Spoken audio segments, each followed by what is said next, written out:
ready? Sunday sit down. Yeah, it's time for Sunday to sit down. Sunday sit down. So abrupt and so weird. Welcome, everybody. It's Sunday Sit Down. I am your host, Donny Cates. No. Okay, I'm Dave. Just kidding. Not Donny Cates. I'm not as good looking. Or am I? It is Sunday Sit Down, the comic book show that you all fear is coming because that means y'all have to go back to work tomorrow. I'm just kidding. Thank you, everybody, for joining. My name is Dave, part of the West Coast Davengers, all of the West Coast Davengers. I want to say thank you to everybody that joined last week for the insanity that was Davenger Con. Davenger Con was not only a success, but it superseded my wildest imagination of what an online convention could be. I want to thank everybody that was a seller. I want to thank my special guests, Jim Rugg and Joe Benitez. And I want to thank everybody that attended, whether you bought something or not, whether you just said hi or watched or spent part of your day with me. And then I want to thank the people that spent the entire weekend with me. Yes, you. I'm talking about you. You know who you are. There's multiples of yous. But that's that. There will be another. What's going on, Lamar? How you doing, my friend? Lamar, Mr. No Love in the house. I want to make sure my connection's okay. I keep seeing weird Wi-Fi shit going on. But anyway, so thank you for that. I'll be back with West Coast Wednesday this week. This morning, I dropped the interview I did with Jim Rugg as a standalone episode. 90 minutes. He gave us 90 minutes of his time, and that was fantastic. I'm going to be posting the Joe Benitez one in the next couple days as well. Also on a little bit of news, I am in the planning stages of bringing you a Davenger Con Light towards the end of the year. We're looking at November, target date. It's going to be one day. There's going to be less sellers because I want to give a little more time to some of the people that I didn't get to. And so that's that. But that's in the planning stages. Tonight, for Sunday Sit Down, I'm joined with a couple of friends, a couple of guests, and we're going to talk about God Country, the 2017, I believe, or 2018 miniseries by Donny Cates and Geoff Shaw. Donny Cates, as you all know, is Mr. Venom. He is the supernova writer that just blew up over the last decade and wrote some of the biggest stories, some of the best stories, and some of the biggest books. All right, so without further ado, I'm going to bring in two out of my three guests. We have one that'll be joining us a little bit later, but we've got Nick, Mr. Nerds Pub, and for the first time on Sunday Sit Down, our good friend, Mr. B. Brady. Mr. B. So Oh cool. my God. It's, He was ready. He was ready for it. Oh man. So y'all know y'all know Nick. Nope, he's over there. Nick's over there. Nick is the Nerds Pub. He was here for the Davenger Con, and Mr. B. Brady is down there. How you gentlemen doing? Doing great. How are you? Awesome. I'm great. I'm finally back to like full strength. I did not realize how burnt out I was this week. Yeah, I can imagine post-con like that. Yeah. It was a physical thing. It was just like I was always tired. I'm like, I wonder why. It gets exhausting too, just being live on camera, for that long. It does. I can't imagine like the the collapse afterwards. So man, it was harsh, but it's okay. Like I do it all for the comic famine, as Comic Tim would say. It's Comic Tim. Yeah. Brady, how are you? I'm doing fantastic. That's great. That's good to know. Well, the reason, and for anybody that's watching, or the one person that's watching, the reason why these two gentlemen, and Keri will be joining us in a little bit, are joining me. Nick and Brady both absolutely love this book. I mean, I love it, but these two, it's like an obsession. Yeah, and it's one of those rare books that you read and it does exactly what it's supposed to do, and you don't want more. Like No. I couldn't Yeah. ask for more of this because there's nothing else to tell about this story. So so where let's just before we dive in, um either of you, whichever one wants to talk, did you read this when it came out in single issue format? Because I did not. So yeah, this was like, I just had that feeling on this book. Like just looking at the cover, I just had that feeling that this was gonna be something special. Mm. I picked up like 3 of them, just with that like sensation, and I love Donny Cates, and Jeff Shaw is just phenomenal in everything he does. So Mhm. I just that like pairing was like an amazing thing. So grab 3, like read through it in the parking lot. Yeah, just and then like I knew right from there, and then like the frenzy happens, and Sure. I mean that's what I remember a lot about it too is it just became so hard to find them, and then Mm. they did like I think what 5 printings of I it, think so 5 printings of the first issue and most of the issues, I believe. yeah, and I don't know, like the story being that compact in 6 issues, like that much to unravel, just reading. I read through it again, even just quickly beforehand, Mhm. and just again noticed something completely different. That I was like, oh wow, I didn't even think of it like that. And I'll go into it more when I get in there. But Sure, sure. What about you, Brady? What was your intro? Like, how did you? Was it Nick? Actually, Was Nick was the one yeah, who told me to read it, yeah, yeah. and yeah, it was on my must reads list. so he told me to Mhm. read it, and I loved it. And then I started pretty much anything Donny Cates came out with. I picked up like Vanish, his Yeah, Vanish. I heard It's it's really phenomenal. good. I like it a lot, and I love Shaw's artwork in here. And I think another. I don't think that I don't really know who he is, but that wordy guy, the colorist, Oh yeah, yeah, wordy, yeah, yeah. Jason Wordy, he like the colors are phenomenal in Yeah, that this. tornado is just It's it's so insane. cool. Yeah. Yo, he knocked it. I mean, this is a team that knocked it out of the park completely. Like every Mhm. level of this book, it's great. It's um my experience with Cates, actually, I believe this is the first thing I read of his because I knew who he was. I had actually met him once. 2019, I met him when I was working at the CBLDF. I met him at one of the cons I was working. He was a Oh, that's really nice cool. guy, and I knew who he was because of the Venom story. Plus, he was with McFarlane at every interview for the Venom movie when it came out. They were Yeah. kind of, they were kind of palling around. So hmm I was aware, but this is the first piece of work of his that I read. And just like you, Brady, it's like after I read this, I read everything else I can get my hands on with him. I read all of Venom. I bought the Cosmic Omnibus. Oh, you know what? I have to apologize. I read Silver Surfer Black before I read this. Yeah, Silver Surfer Yeah. Black was phenomenal too, man. Yeah. Yeah. He's a hell of a writer. And the thing I love about this, it's a cinematic, it reads cinematically.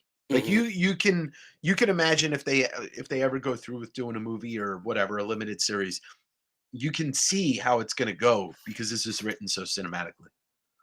Yeah, I Mm. mean, like that was another fun part for me. Even before like it got picked up by Legendary for Netflix and stuff, it was that like as I was reading, I was like, man, this would be so cool. This is like Matthew McConaughey. This is like written right for him. Like this is like I'm like his agent or something. Like you gotta get it in his hands. But no. I, So there's just like something about the characters that feel so real. mhm. Um I think that's what Case does a phenomenal job of is making these like, you know, everyday people extraordinary, and really telling the emotions, especially as we dig into this of the son and what it's like to care for and love someone going through that something that like devastating, Mhm. uh to capture all of that in just the 6 issues and the limited dialogue, like it's just, I mean, it's astounding he's able to write like that. And I Sure. think that's really what carries. I mean, Jeff Shaw and his artwork, like you said, Dream Team really smacked this one out of the park. But I think that his ability to tell that story without overdoing the narrative, without overdoing a lot of the dialogue, Um, yeah, I agree, Brady. Though that Jeff Shaw, man, that tornado. I remember standing there grabbing it, like thinking, like, man, this is gonna be epic. So It's funny. I did not really know what this was about when I picked it up, and it was great. I love going into recommended books blind. And Nick, I don't think it was you, but I no, it, you had already had when I I came to had. my Oh, first that's claim right. sale. I was like, "Do you got God Country?" Because it's Mhm. just like it's an automatic pickup for me. And you're like, "I do have it, but I will never sell it." So, That's right. That's right. I do remember that. But you were the one person that I could yeah, remember that was always talking about it. And McConaughey as Grandpa Emmett. See, I see McConaughey more as Roy. yeah, I see a like a Yeah. nice Roy character for him. But McConaughey in another 10 years, he could be a Grandpa See, I'm Emmett. so torn because right off here, right for this like movie dialogue intro opening, The Cormac McCarthy quote. that right into like the first couple chat bubbles. Yeah. Um, yeah, what's his name? Of course, I'm gonna do it here now. Sam Elliott. Sam Yeah, I can Elliott. hear Sam Ooh. Elliott reading all these chat bubbles for this dialogue buildup. Who's This the guy who plays Fred Flintstone? Yeah. What's his name? John Goodman. I think he would be a great Emmett. That I got. would be I mean, wow. Yeah, because I he's mean, got the he even stature looks it for too. it, Yeah, he and does. That's a good he's call. a pretty good actor. Someone get legendary pictures in here. All right, What's all right. So then it's this here story has been passed down in my family for generations now. Mostly true, far as I can say. I mean, yeah, it does Yeah, start off like you or I mean, you know, like like Big Lebowski when he's starting that with that. yeah, I yeah. hear it right here. Mm. I can hear almost anybody narrate this because that's how good the introduction is. But I hear Tommy Lee Jones. Yeah, I can hear Jeff Bridges. I can hear John Goodman. Uh, I will say the I read it this weekend for the first time since the first time I read it. But then I kind of skimmed through it about 2 hours ago, just kind of reading the little hmm pieces here and there. And the more I read this first couple pages, the more it really like it does it for me. Like that, the narration of it is somebody, maybe like a great great grandson of Roy or whatever, Mhm. or great great great great grandson of Emmett, and yeah, talks about how it's a story that's been passed down through generations, and it's true as far as they can tell. You hmm know, looks like my camera's getting frozen. Yeah. Well, um, so yeah, and there's a lot of stuff going on here. To me, just if I was just to sum up how I feel about this story, it's such like it's a perfect action-packed open and closed story. It really is. It starts off with, you meet the family, you meet Roy, and you meet Janie and Dee, and you find out very quickly, and it does not, there's no fluff in this. It starts out, you find out that Emmett, the father, has Alzheimer's, and he got out of the house and almost got himself shot by a couple of cops because he was beating the shit out of a couple of them. And for people that may not be familiar with Alzheimer's, intimately, I hope you never are. Um, my uncle has early onset Alzheimer's, and I know a lot about it. I've had friends that have lost family members to it as well, and it's one of the most debilitating things to watch somebody go through. It's one of the hardest things because, as you find out, Kate paints a beautiful picture of it without really pulling any punches. And as far as I can tell, his parents I know are both still alive. Like, this is not based on his father, even yeah. though he dedicated to him. But apparently he wrote this, and I don't know if you guys know more details or if he ever talked about it, but he had a real bad health scare at some point and basically came out of that and wrote this.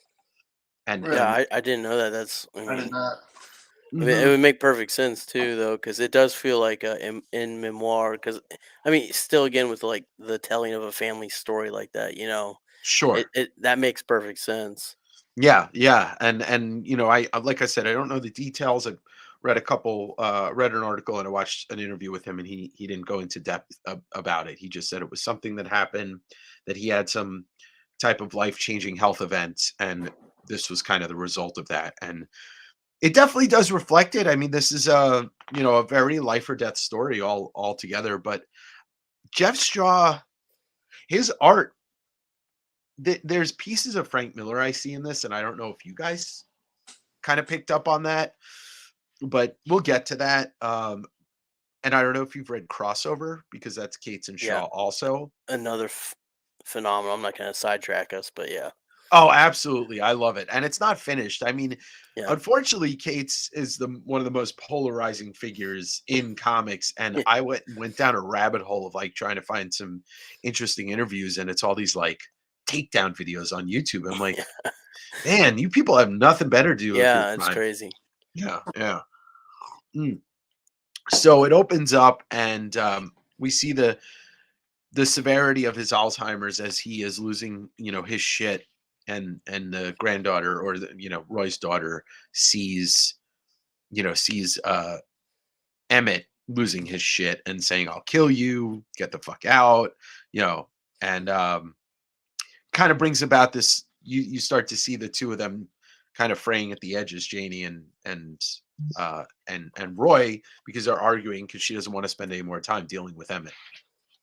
Yeah, I think that's like right off the get go how he captures some of that Mhm. dealing with it, because she doesn't really give him an ultimatum or anything like that, but it's they're done, but he is gonna take care of his father who just obviously had a mental health crisis, Yeah. and so just that emotional tearing of wanting to go be with your family, just have an easy night, and also caring for your family member that you love. And It's an awful position to be in, because you know and in this depiction of Emmett's Alzheimer's, it's a violent one, and that's not always the case. I mean, it's like, my uncle's not violent.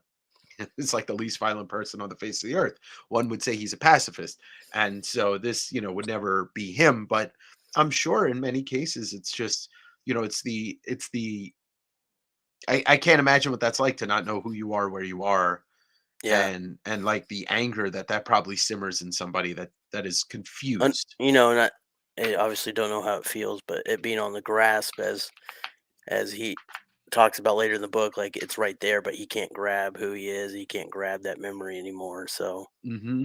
Mm-hmm. Yeah, and in the last, like this panel and the one before, where he's talking about his wife and he has no clue that she's Mhm. even dead still, and like it just shows how intense Alzheimer's can be in just those 10 little panels. Sure. Yeah. Like Roy and his wife possibly, splitting up, and then him having no clue who they are, and him still thinking his wife's alive. And it just shows like the damage it can do. Yeah. And in that like, short 10. hats off once again to Cates for writing this kind of brutally honest, and having, from what I understand, I don't know if he's had any experience with Alzheimer's, but still it's doing yeah, to the reader what it's intended to do. it's an honest depiction. Yeah. It's not glossed over or anything. I Mhm. do love how Jeff Shaw, he draws it's obviously leading up to the big tornado that's coming, but the rain on their faces, especially while he's dealing with, in the last page, dealing with some of that emotion, and even in that last panel right there, Mhm. he's drawing that like emotion on as the rain just splatters against his face and runs down, and it's just kind of like that, like it brings that like reminiscence of him like sobbing and outwardly expressing how he's feeling inside. And I Mhm. don't even know if that was intentional, but the second I see like that, it just makes it more somber of an image. I never Yeah. noticed the picture of her eyes. Like if you look in her, like in the reflection of them, Mm. like it doesn't even look like it's supposed to be her grandfather. It's like It depicting looks like a monster. almost. Yeah. Yeah. I never noticed that until just now. Definitely one of the best panels in the early part of the book, if not the entire book. But it got frozen there. It's funny, Nick. This is your second book club in a row, and there we deal a lot with eyes in the book club. The Dark Knight, the Killing Joke, which Keri was part of with Angel. Hmm. A lot of eyes in that. A lot of eyes yeah. So yeah, she takes off. It starts raining. He's gonna stay with him, and It does that's have when we. that Sin City vibe of Frank Yeah, Miller with that. I love how they do the rain for that too. But yeah. Miller's reign and also Brian Bolland's reign and Killing Joke. It is a very special thing to behold. I'm gonna see. It's a must follow little the trend of great stories. great The ability stories to draw with rain. You have to rain. have the great rain artist. Yeah, yeah. So if you don't have rain in your comic, are you really drawing comics? Yeah, So later that night, we see the tornado come in. This guy who's either he's like a the old hitchhiker, prospector. yeah, a prospector, a hitchhiker, whatever it is. Um, yeah, he's there to set the mood of like, oh, nobody's outside. It's raining. This dude's walking around. There's a storm. The dogs are freaking out. You think the dogs are going to attack him? Nope, they just take off because dogs can sense bad weather patterns. And next thing you know, boom, dude's gone. Gets swallowed up by this giant tornado. Man, he Never drew that to be so seen cool again. too. I know. It's just a gnarly looking tornado. It is full of lightning, and I'm not a Texan, neither are any of us, but you're the closest to Yeah. Texas. And it is a very open world, a state there. So when a tornado hits, I'm sure they get some really crazy big ones. Oh, I think we got Keri in the house.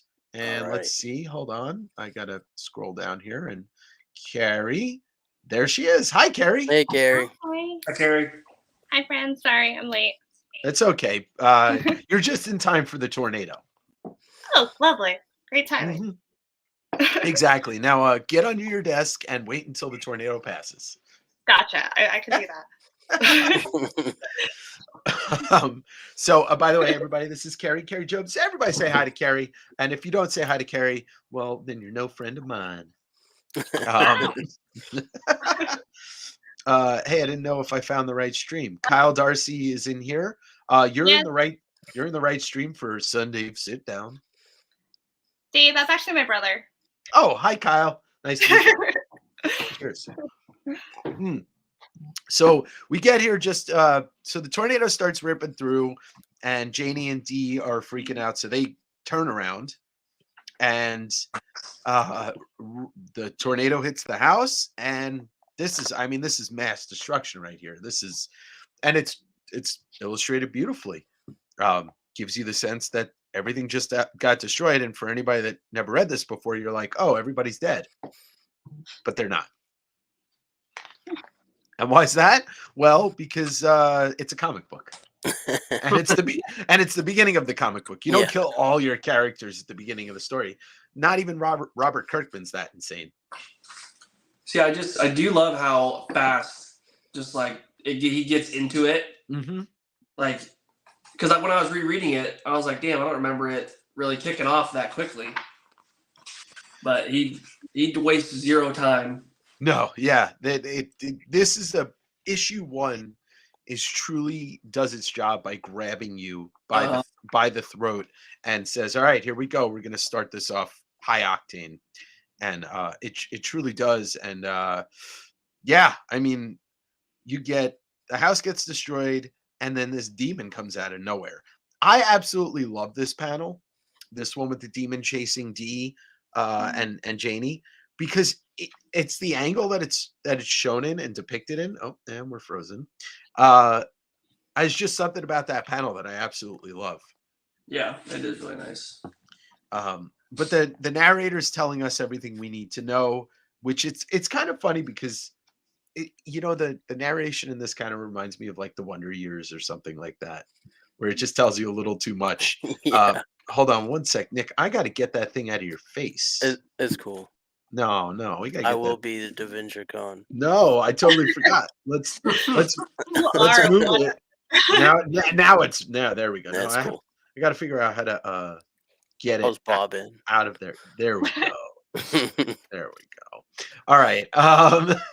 So yes, it is. This thing comes out of nowhere, and I honestly didn't know what to think. And then there's this. Yeah, it's a weird couple page transition. You're dealing with the Alzheimer's attack, and then there's a tornado, and there's a demon. And it's just like, whoa! In 3 pages, this whole story completely changed. I You kind of know, wish this is what that movie Twister was like. I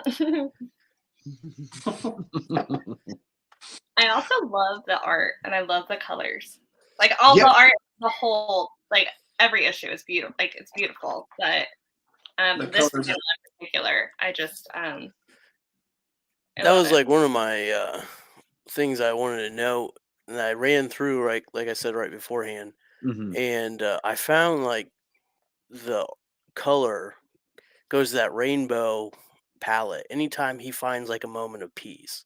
So Mhm. like as he finds like peace through a lot of his, even even when he gets in the sword fight with the anger and stuff, it even has like a rainbow hue, and you could pick on that throughout the book as you read it. It's really cool. But Yeah.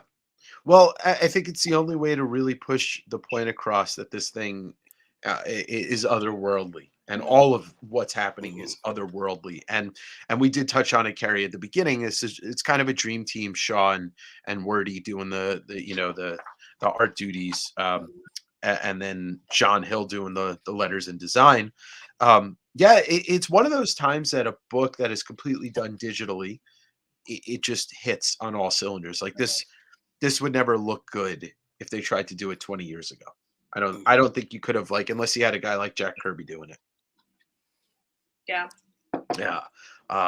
So yeah, so we see Emmett. I mean, and there you go. They use this alliteration. It's like, but but Roy's father, hell, you ask anyone in the great state of Texas, they'll all tell you the same damn thing.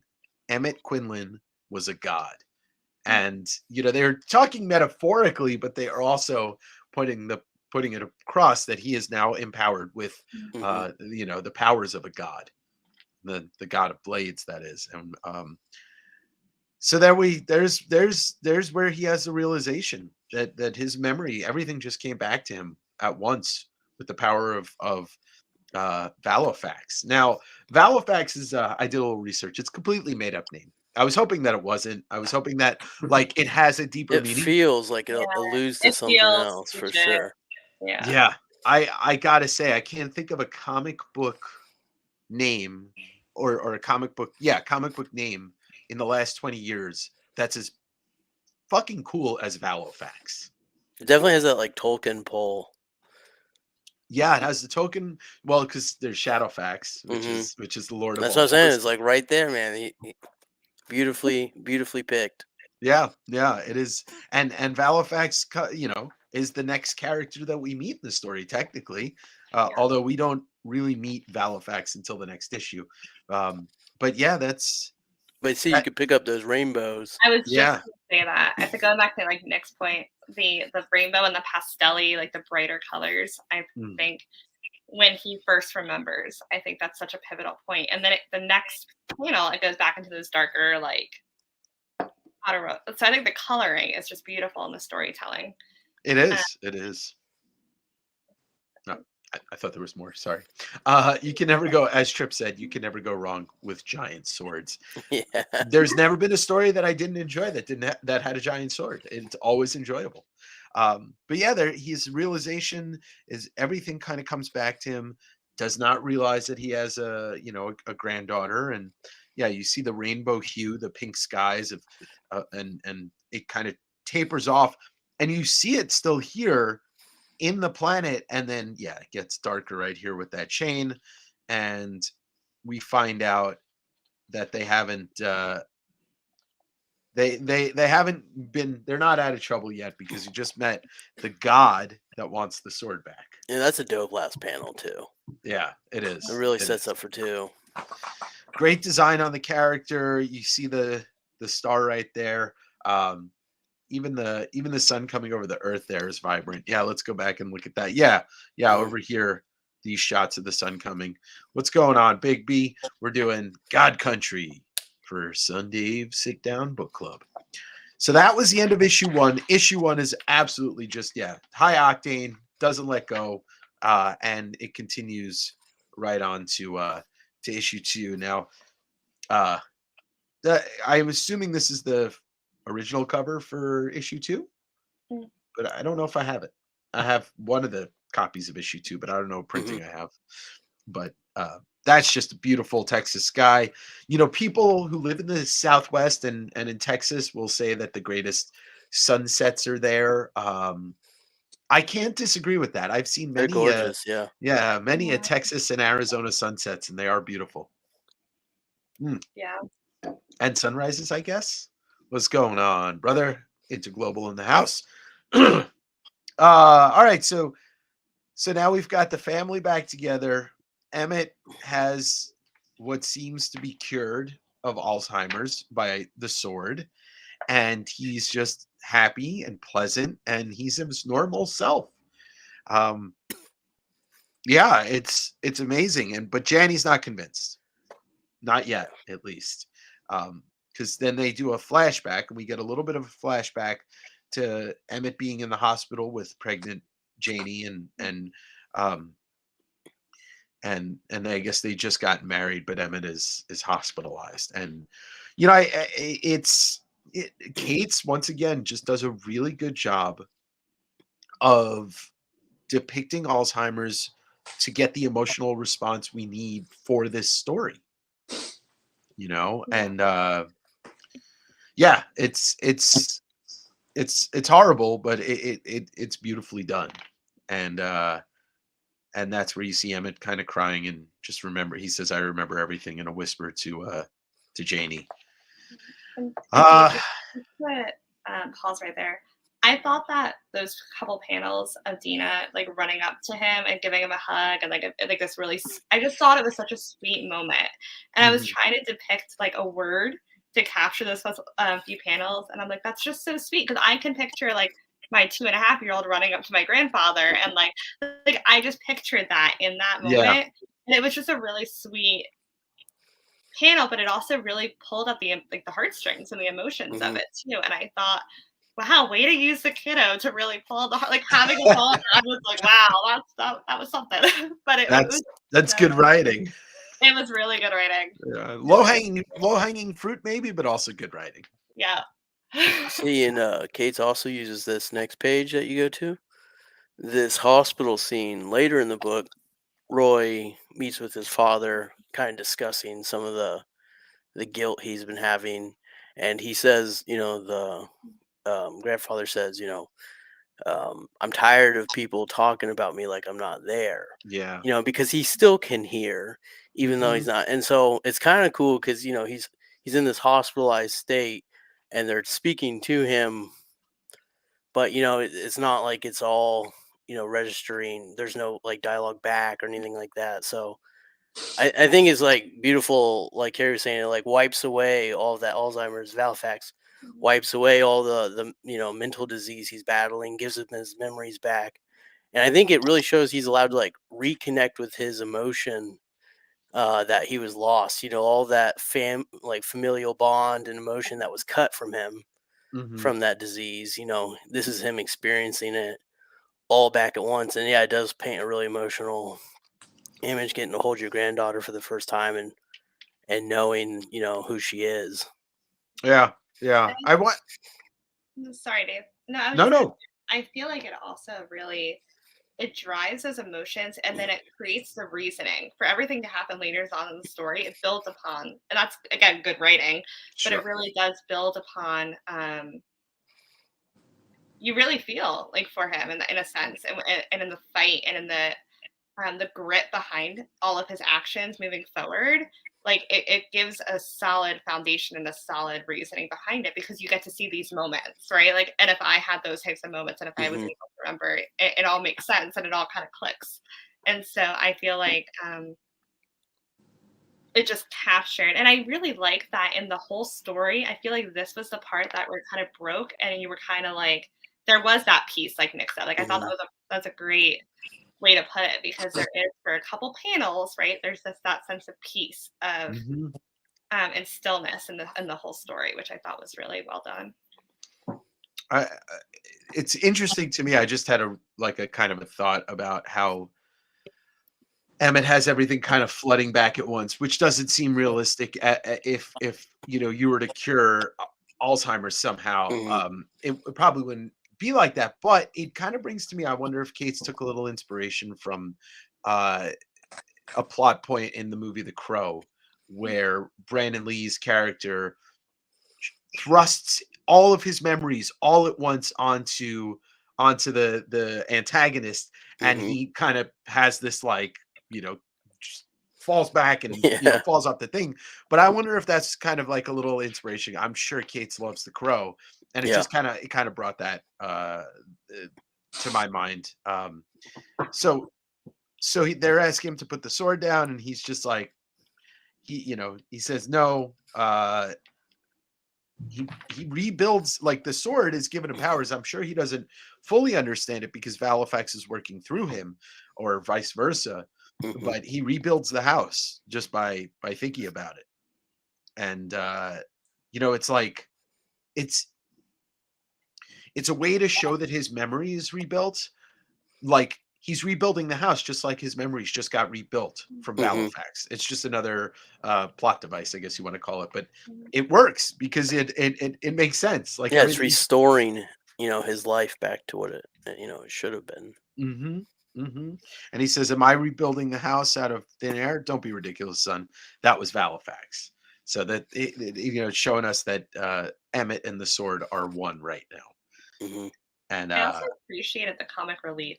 Like, in this book, just like in general, I feel like it was perfect timings, perfect little bits. It wasn't over the top. It was just like this gracious little touch of humor, and just the tone. And I really appreciated that because it can. I went into God Country not knowing anything about it or what it was about or anything. So when I read the first issue, I was like, oh shoot. And then I was gonna message you, Dave, and be like, really? Come on. But I also it does capture your attention. But I felt like with it potentially being a very heavy book and really heavy topics, the comic relief is so needed, and I thought it was so tastefully throughout the story. So Cates is a snarky guy, so he can write that stuff in there. I think anybody else who it depends, but if it was a serious writer like a Frank Miller, you would not get the snark. You would not get the humor. So the sword speaking to him, but we still haven't like heard the voice of Valifax or seen the voice of Valifax, and something warns Emmett, and he goes outside, and right there, I mean, when I saw this panel for the first time and when I reread this recently, this is some Frank Miller inspiration right here. I mean, this is one of the Spartan 300. This is Geoff Shaw channeling his clear love of Frank Miller with that character right there, which is Aristus. It's probably Aristus. So Aristus arrives, and he is 18 feet tall, 16 feet tall. And you can see the scale on this is amazing. Like, I love this panel because right here you can't tell. Right, there's some depth. But right here, you're showing Valifax is about, I don't know, like 4 feet taller than Emmett, and Aristus is about 10 feet taller than Emmett. Especially the zoomed out like Texas view. Like, I don't know if anyone has been to Texas, but the countryside, I mean, you feel so alone and tiny, and it makes that Titan really, like, oh my gosh, look how big he is. Because I mean, just like like you said, the backdrop of it, it's just so, I don't know, really shows like how big that design is. So that's how. Oh, yeah, that shot. I mean, it's just like straight out of an old Western movie. Sure. They're dueling. I was gonna say that too. That's pretty much exactly what it is. Yeah, they're exactly in the position that they would be to draw and go for it. I'd to piggyback off what you said, Nick. That's how I feel every time I see Mount Rainier, because I live about 40 miles from one of the largest active volcanoes in the country, and every time I see it, I'm just like, that's how I feel. Like, this thing is massive. I mean, every time I've been around it. But yeah, this is Aristus, the god of war, blood, and honor. And he comes and basically Emmett just cuts him off like a Texan and says, I don't really give a good goddamn who your daddy is, son. And like that, I mean, like you can just hear him say it, and you're like, yeah, somebody in Texas would say that if they had a giant sword, but this Spartan looking god showed up to come and take it. And I love this panel too, because the onomatopoeia, but it really drives home that like Valifax is this otherworldly, it's a lightsaber. It's a lightsaber. It's a giant lightsaber. And that's where we first see Valifax speak. And that pain where he's like reeling back too, just yeah. it gives it like power. that sense of fear right away. Yeah, respect. And this panel right here is just like the first taste of how far he'll go to keep his family and his memories and all that kind of stuff. and that becomes the overlying plot of this book is to hold on to. I mean, it's the idea of what we imagine the struggles somebody with Alzheimer's is going through, is that they are fighting to hold on to something that they have no control over anymore. And so that's what he's doing in every sense of that. And Aristus is he's bowing to Valifax, because Valifax is the god of the blades, as we see. I love how they did their Aristus and the Titan, because so many times like they're depicted as coming to Earth and humans are nothing, and really the reason he's getting the respect is because of Valifax. But that being said, how he talks to him as like another like legend, it really builds like why it's so important that Valifax chose him, which we're cutting into the story a little bit, but he respects him as a warrior even though he's never seen him in battle, and really gives kind of like a life to Valifax. It really personifies it, and gives it this whole legendary past that's so terrifying that a Titan this big would kneel before. But I really love the dialogue from Aristus. I think that's some of my favorite parts of this book is his dialogue, actually. So yeah, he's definitely one of my favorite characters. I thought, I mean, he wrote him so good, and I mean, like in the movie, they got to get the casting right to really do him justice. Just because I think he's such a great character in this whole story.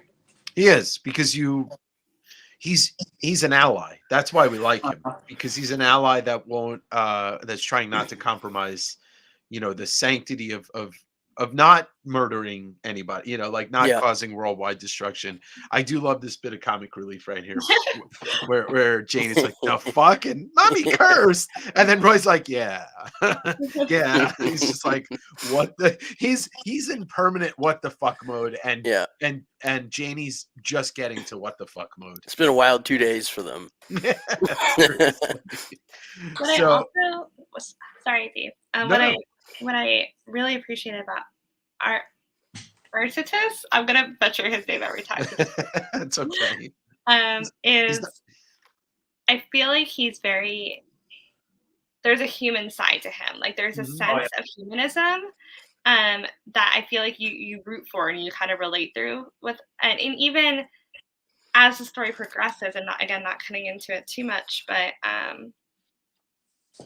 it could have switched very easily. Like he could have just been like, all right, F you, I'm gonna go kill you anyway, and just like called it a day, right? Like it just moved on with his life. And I feel like there's a sense of human and understanding there. And you see that later on towards the end of the story of just a very humanized God, which I feel like is so was just really cool to see. It's kind of mirrors Schwarzenegger in Terminator 2. Towards the end where Schwarzenegger says, "Now I know why you cry." But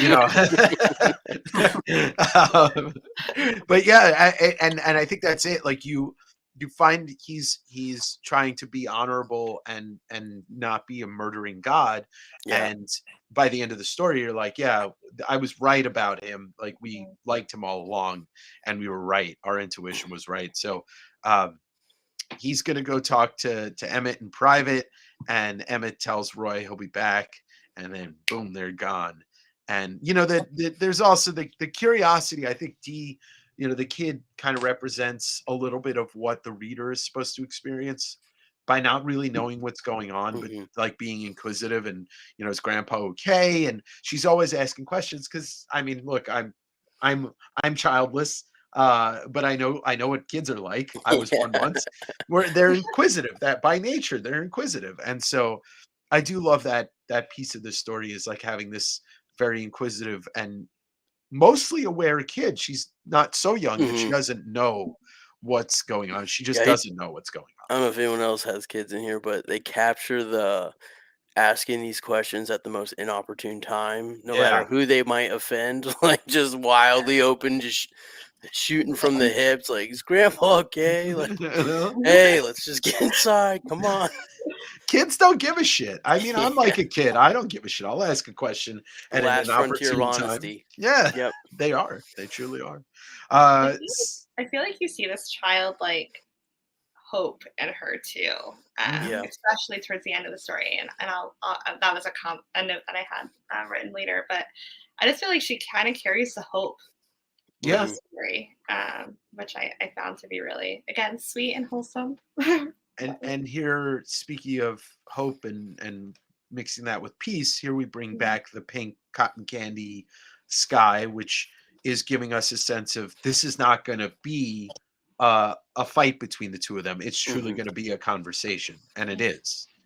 Um, and this is where the explanation of Halifax happens.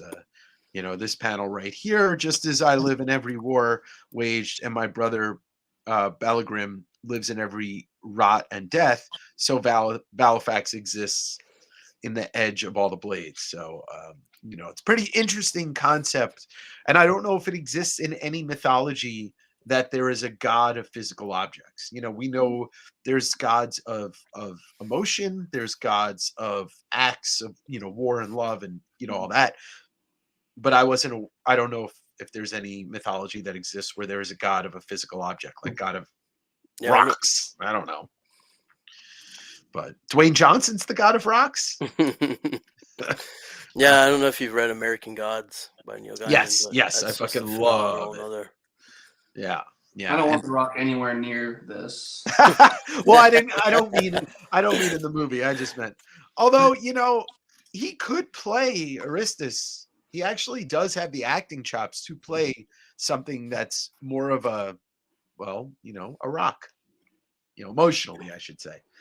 But you know, if Schwarzenegger could pull off the Terminator that showed us emotion, then I think Dwayne can pull off a God that shows emotion. But hey, Yeah. we're getting ahead of ourselves. Cotton candy skies, conversation. And then you know he starts talking about his father, Atum, which is the Lord of the Kingdom of Always and God of Kings, forged Halifax. So we learn about the history of Halifax and how it was, you know, shit. I mean, what else was forged from the heart of a dying star? Oh yeah, Mjolnir. You know, we could think about Halifax as being, you know, the idea of Mjolnir, except it's aware. It's a thing. It's not just a thing, I should say. Because But it also I mean, like Halifax, you know, you'll find out later what happens if you pick it up and you're not worthy of holding it. So right. it kind of has that same element for sure. Yeah, yeah, definitely. And so we get a really good some really good story building here, some exposition, and we come to um his wife's grave, and it's that moment of peace right there. You know, there it is. That last panel is he is remembering everything about his wife who passed away, and it is not, you know, he's smiling. He's got some faint of a smile. His eyes. It just says that he's remembering, and it's a peaceful moment for him. Yeah, Bigby has a cool comment about the Kates. Cates wrote Thor, God of Hammer's story after this, with Mjolnir being a sentient being. Yeah, so there you go. I actually read that. I totally forgot about that. I need to read it again. But yeah, that's kind of what's happening here, you know, with Halifax. In the top panel there, it's like on the left side of the panel, it's kind of dark, and then when they get towards his wife's grave, it gets like way more vibrant. It continues. Yeah, it's throughout the whole thing too. Like if you look at the right side of all these panels, the sky is like a, I don't know, like a, not a navy blue, but it kind of matches the word bubble gray with that same tone of blue. And then yeah, you get to the right side of all three of those panels, and it's a shade and a half lighter, if not more. So yeah, the colorist is, I assume that Shaw, maybe Shaw and Wordy worked, almost hand in hand, or he made a lot of good notes about the color. Because he almost looks like he's getting warmth off the memories of when he touches that grave, Just that's just one panel. They, develop a lot of emotion just from that. Mm-hmm. And there's a memory right there of them dancing, and one of them good old boy Texas nightclubs, and this is that scene from season 1 of True Detective that really kind of brings that back for me. Even though what True Detective's Louisiana. Matthew McConaughey, I'm telling you. All right, Legendary Pictures, get in here. Yep. You know what I say about them gods? I get older and they stay the same age. So then this is a very pivotal moment right here, because the warm memory comes flooding back. He starts he starts crying because it's a good cry or a sad cry. It could be both. But then he asks Aristus, if I did give it back, could you people fix me? Like holding this sword fixes me with your magic or what have you. So, he doesn't care about the sword. He's chasing being healed, which is what we'd all be chasing in that same situation. Yep. I mean, there's only two things to chase in that situation. It's being healed, or it's being put out of your misery. Those are the only options. And that's when Aristus asks Emmett, what afflicts you? And he says, I have Alzheimer's, or I did. And obviously, being a cosmic god, Aristus has no clue what that is. But, and once again, my uncle is he's got early onset Alzheimer's, but I can't ask him what it's like because he doesn't know. But I don't know what Kate's experience was I don't know what Kate's experience with it was personally, but this is just simple. It makes you forget things, takes parts of you away, the good parts. You don't need more explaining than that to anybody, because they know what they kind of know what that means. And there is that piece right here where Emmett says, today I remembered I lost my wife all over again. And, there's pain in that I'm sure, none of us want to go through that. So that's what they're setting the story, that's what they're setting here. And you're still seeing warmth, darkness, there's no warmth in this, but there's still some warmth here. And the warmth is here. This is the only panel I don't really see it, but I guess it's kind of reflected on his beard. Wherever that pink is, you're seeing that, the warmth. But this is like the pivotal conversation that kind of sets up everything that is to come. And that's where Aristus says, I'm sorry, but if you lose the blade, you will return to your previous state. And, Emmett's just like, I can't give it up.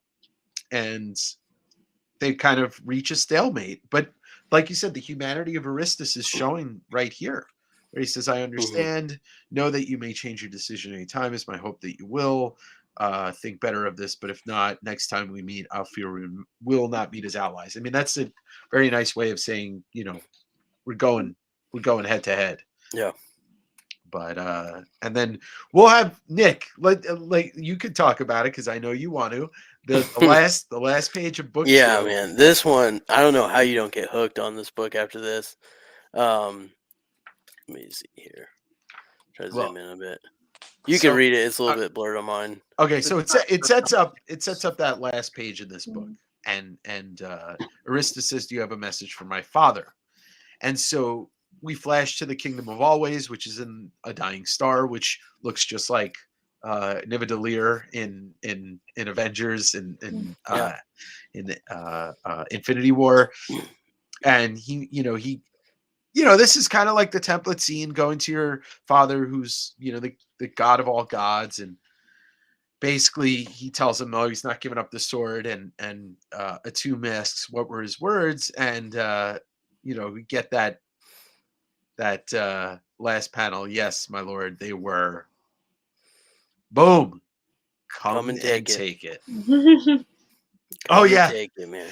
Lamar pointed out. I love what he says. The realm of what is it? Yeah, The realm of Texas. Texas. I mean, look, as Americans, we all know it truly is its own realm. Yeah. So, but that last one page splash. First of all, it's a beautiful page. You know, a tomb looking kind of like a little inspiration. Maybe was Eternity from the Marvel universe. But yeah, come and take it. And it's like, yeah, that's Texas. You know, that's Texas Yeah. right there. It's also hilarious too because I read it and it's like super emotional. It's tugging at your heartstrings, and then you get to that point, you're just it just like mic drop, and you're like, oh shit, this is gonna get intense. Yeah. And it just creates like this whole different story. Like I feel like there's so many different interlocking storylines, but you get to that point, and you're just like, oh wow, okay, like all right, let's go. Right. Yep. We're in for a 3-book fight, technically. And it's very interesting because I actually watched an interview, older interview from like 7 or 8 years ago of Kate's with his parents, and they seem really, really nice people. I don't, you know, it's interesting. Like I don't think anybody could be like, oh yeah, I've always had a great relationship with my parents. Unequivocally, like I don't think that exists in life, but I don't know, I don't see this as he's writing it from a perspective that he ever really had a conflict with his dad, but that's what this story is. Like this is father son right here, and Roy and Emmett's father son, so there's so much going on, and they have conflict in a bit, you know, and you know, they have dialogue conflict as well. Yeah, so your mother hugged you too much as a child. So. Well, and what's up? And Brady, be right back. Yeah, Oh, exactly. We'll just get rid of them. Fuck them. I'm just kidding. Sorry, Brady. So it, and the narration on this, I absolutely love it. It's tongue-in-cheek narration in the way that, like I said, like if you watched Wonder Years when you were a kid, or you watched, you know, there's plenty of sitcoms and you know, TV shows that do this kind of like, well, here we are back at the ranch, you know, and it's you know, it's fun, and I love the way this kind of starts off the third book. Now by this time ain't much happened since Emmett declared Turistus, the god of war, that he wasn't going to give up the sword without a fight. And we get to a nice Texas evening. You got the fireflies, you know, flying around here. The evening sunset is kind of over, but there's still some light. And Emmett's just sitting in the front of the farm, in the front of the house, with Valifax, which is like, yeah, it's about a full body length and a half bigger than him. And Dee is chasing fireflies, as we all did when we were kids, you know, and it just gives you that sense of peace, you know, and it's the calm before the storm, I guess we could say. See, I think that's why you don't get the pink, is because he knows what's coming, you know, and so I think, you know, anybody who's like had that big preparation for, like, you know, does not just a fight, but interview, anything like that, like no matter how great of a day you're having, like in the back of your mind, you still like, tomorrow is gonna suck. Like, you know, I'm enjoying this family moment, you know, and he is in the moment with his granddaughter. He's not, you know, he's out there enjoying it, but you know, you definitely get that like foreshadowing a lot, I think, with the backdrops and the skies, and you know, they really let you play into that art with the foreshadowing, and it is getting darker because his, you know, time of just that piece is already unfortunately coming to an end. Yeah, and there's like it even says it here at this bottom panel. It says brief reprieve to hold tight to precious and fragile things before Emmett's fight arrived and everything turned to ash. So, you know, the narration is telling us that it's going to happen, but you know, there's no way to prepare you for the battle, like what the scale of this battle ends up being. And so we get a little bit of backstory between the two of them. They're, you know, Janie seems to oh yeah, she does have her own sword. That's right. Yep. She has that wooden sword, What one, yeah. which does come into play a little bit. Mhm. Janie and Roy are having a beer, and they seem to be good. Like Janie's finally kind of come to terms with this whole situation, and she seems to be also in her own way a little bit of peace, because she knows that Dina is safe around Emmett right now, Mhm. and so that kind of settles her completely. But getting a little drunk, and then that's Roy kind of says, "Oh, Janie, I think this is all my fault," which, that's his character, is to kind of shoulder everything. He sees himself in that role, in as a man in the family, whatever it is. But we find out that nobody wants him to take any blame for this, and it actually comes into play a little bit. But this scene also, Yeah. it shows the heaviness of the situation, but it also gives you hold on, Brady, there he is, he's back. It gives you some of the gravity of the situation, but it also gives you a little bit of that levity at the same time, where she asks, "Can I play with Halifax?" And Emmett does the right thing by says, "How about we ask him?" And yeah, this is an odd scene, but it's kind of funny because Halifax is like, goes into this dialogue, This like, rant. yeah, and it's hilarious. "I do not have the time for this, child. I am not your grandpa's sword, and furthermore, I am not he. I am a blade. I am all blades." And it's just like, and Emmett's like, "Hold on there, Chachi." But I really enjoyed this little scene. I hope Kate's had fun writing it.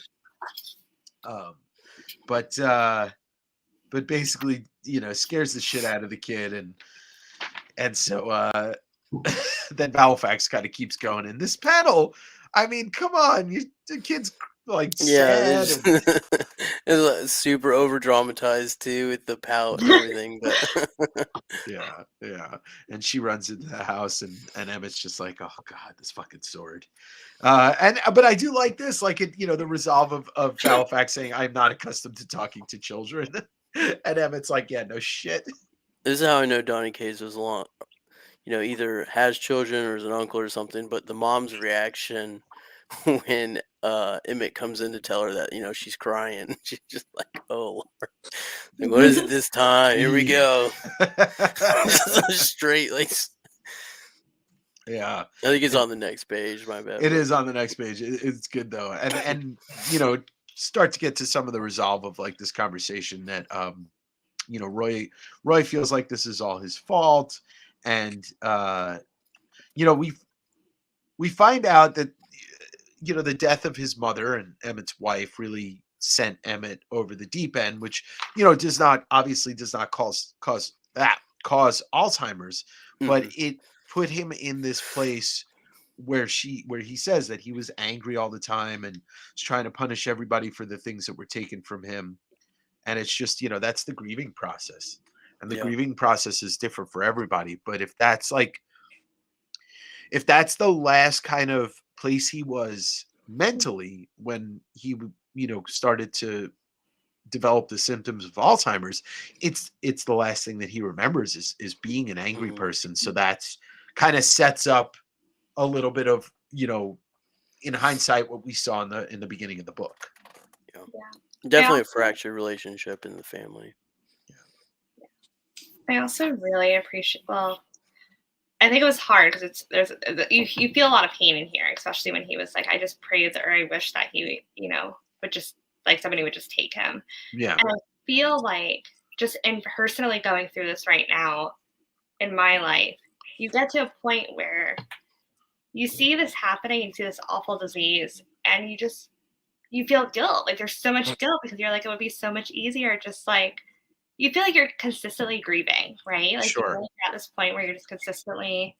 And so I felt that there, and I felt that pain of just like, you're grieving the loss of the person that your dad in this case was, right? Like you're grieving that loss of who he was because you remember him being a certain way, and you see that at the very end of this book as well. But at the same token, you also feel guilty because you're like, it's just not fair. Like this, it's a terrible disease, and I feel like this story captures it so well. It does. Of just grief and loss, and just the aspect of you're grieving memories, you're grieving a person that they once were prior to this disease taking place. And so I think that line in itself just captures the pain of caregivers and loved ones who care for the caregivers, really, in a sense. Sure. It really just captures the pain that they're feeling as well, and the grief and loss journey that they're processing in the midst of all of it. So I just thought that it captured the story, like the real true heart grit of this disease, and I feel like it just captured it in a way that is painful but yet really beautiful. And so I appreciated that in reading that. Yeah, and to kind of just add to that, it takes people. Yeah, it is such a hard thing to see, and like I said, my uncle, I mean, I saw him in November for the first time in a couple years, but it's gotten bad quick. And you're seeing, right, the person, you're grieving for somebody that's still in front of you because they're never going to be the person that they were, period. It's never going to happen. And so, yeah. And, you know, we all, I don't know, it's tough to look at somebody and be like, I wish that something would come and take them away. But at the same time, who wants to watch anybody they care about suffer? But Yeah, I also, think. Go ahead, Keri. sorry, I appreciate, because I feel like a lot of times a lot of people feel shame in that, as being Yeah. a caregiver of someone who's dealing with that disease. And I feel like and so to read it and be like, oh my gosh, the writer of the story also like gets it. Like, I'm not alone in this, Yeah. because I do feel like that's a very real feeling that people battle with every day when you see somebody you love fighting this, and especially when it's towards the end of life. And so I think it really just kind of stripped away a lot of that shame, which I really, again, it's so funny because you're talking about one little panel of a comic, right? Yeah. That one little panel of a comic can be so powerful and negating a lot of those feelings that you're feeling. And so that's when you're getting into like just the power of comics and the power of writing. But I just appreciated that it kind of validated a lot of feelings. Well, I mean, that's the beautiful thing about a good story. If you could find something that's relatable in it, whether it's something that's hard to deal with emotionally or easy to recognize it emotionally, it's still, it does its job, and it does its job personally for certain, for each individual. But he heard everything. Emmett heard it, but he doesn't let on right away. But it's very interesting because this panel, while I was reading this weekend, and then I kind of like did a flip back to the beginning of the book, and it's just like, yeah, it's a totally different person. It's a completely different person. This is who he would have been had he not had Alzheimer's. He probably would have still been a little bit angry because grief doesn't give a shit. it won't let up if it's there. Yeah, and I think what the Alzheimer's took ultimately is his ability to reconcile with his son. For so long, there was no chance of redemption. There was no chance of reconciliation between the two. Blaming, everyone for the tragic death of your wife is how he's grieving, but there are emotional consequences to that as well. And as a parent, that's the last thing you want to bestow upon your child is the emotional, weight that you've been carrying. Now you put down on them, and it's not on them. So, yet again, just just a couple pages and so much dialogue to be dissected without having to overdo it. It's just that's why I really love this story. Is it's 6 issues packed to the brim. Emotions, action, everything you could possibly want. And then once you read it once, you can read it again and see between those panels, a lot of people, their stories wrapped up into one. And I think that's where, even if you haven't personally watched a parent go through it, you do know a loved one who has, had to deal with it at some point, and it is damaging to everybody. So I think this is beautiful how, it's back to normal, and then he's back to normal as a dad, and talking trash. But I Yeah, think it's that and avoiding. reconciliation they get, Mhm. Well, And they he's have like, this. uh, No. he's like trying to not really make up for anything, but like just try to reconnect with his son, and he's pretending that everything's kind of normal, and obviously you see Roy get agitated by it. But I Yeah. think it's just him like trying to enjoy the little bit of normalness he's going to have, and I think he realizes that maybe he doesn't have much time left. Like he knows that the battle's coming or something like that, and he could die. And I think that he's just trying to, play it off as normal, and Roy's not really having it. Yeah, unresolved issues with his dad versus not having the time with his son that he wants to have.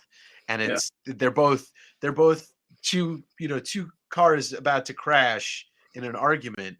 And then, Emmett's just trying to avoid it, and Roy's just trying to get some closure or anything. But this panel is, he looks over at his son and he says, "Your mother hugged you too much," and kind of just like that's a kick right there. That's like he just kicked him hard with that. Yeah. And Roy's just like, yeah, and this, this, I don't have a terrible relationship with my dad, but this is just this I felt it. I felt it real good, or real good. I just felt it. And when he walks away and says, "Fucking magic sword brings you back, and you're further away than you've ever been," and I was like, "Fuck you, Donny Cates." Yeah. Because like I could see myself in that same position. Like I haven't smoked a cigarette in a long time, but like doing and saying almost the exact same thing. Just walking away and smoking a cigarette and being like, "God fucking damn it." But I think that they're just, Emmett wishes he knows he's on borrowed time. It's like Alzheimer's be damned. He knows he's on borrowed time no matter what.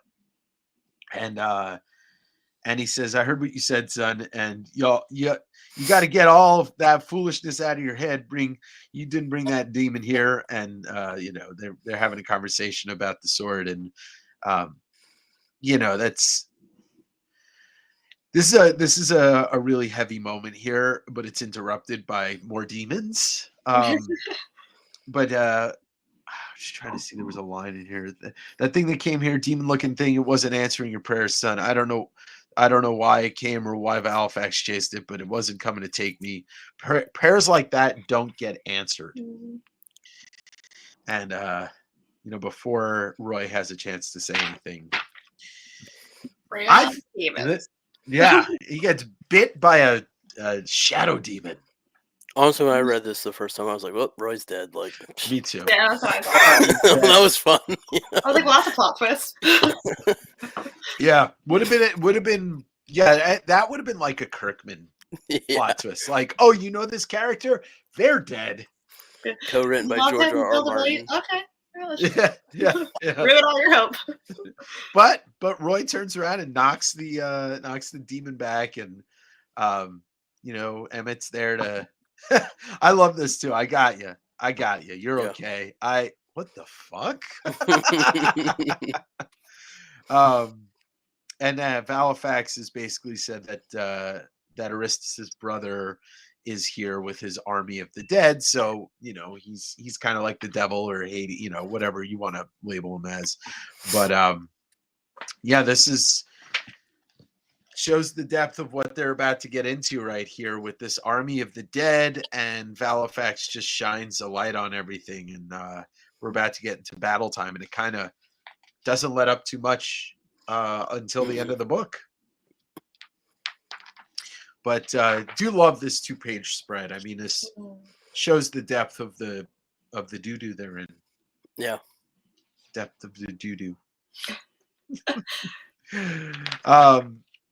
So yeah, Roy runs back into the house. Emmett's doing battle, kind of little Night of the Living Dead, panel right here with the hands coming through the glass in the house. And this is the first time we get to see the true kind of like what Valifax is when he says he's the blade and he's all blades, because Emmett asks Valifax, did you do anything to protect them? And he's like, don't worry, I got this. And you see the glow of all the kitchen knives. Yeah. And we know that they're coming alive. And here they are. Just shooting all over the place. The onomatopoeia. I don't know. Wait, it's more like. Yeah, there you go. And it continues on the next page. So, so we see all the sharp objects in the house come alive, and they're going to save Roy and Janie and Dee. And I love that she's still holding her wooden sword. And she has no clue. There's the innocence of the child, and it truly is used perfectly in this, sparingly and perfectly. But that's where we meet Balagrim. Right? Balagrim, that's the name? Yeah. Yes, Balagrim. He looks cool too. Yeah, great character design. Kind of just, you could tell that he is not a foe to be, trifled at. He's got the kind of that gore look. For sure. God Butcher. Yeah. Mm-hmm. And he's like an exact opposite of Aristus too. Yeah. Mm-hmm. He's no humanity. He lacks all humanity, and just like Loki, when we know Loki is the bad guy and not the good guy. Trickster, he's Valifax tries to warn Emmett not to fall for it, but Emmett's acting completely on emotion and nothing else. Emotion and the defense of his family. And this is where we find out that Balagrim took Dina. And where? Well, hell. So we know what's coming next. We know that Emmett's not going to just wait around for Balagrim to come to him. He takes off and goes to hell. But not until you get another one-liner. Dad, I'll be back. I'll be right back, son. Everything's going to be okay. And that's what he this is the second time he says it. It's the second time that's iterated. Valifax says it first. Or no, wait, does Valifax say it? No, I think it gets said after this. So that's the first time it gets said. Yeah. Help me out here. So we're on to the fourth issue. I do love the trail, the multicolored trail of like warmth that is the exhaust pipe coming off of Valifax. But yeah, Emmett, the narration starts in the fourth issue. Emmett Quinlan went to hell. And depiction of hell looks like the Upside Down and Stranger Things. It looks like all the things that we associate with a not happy place. New Jersey.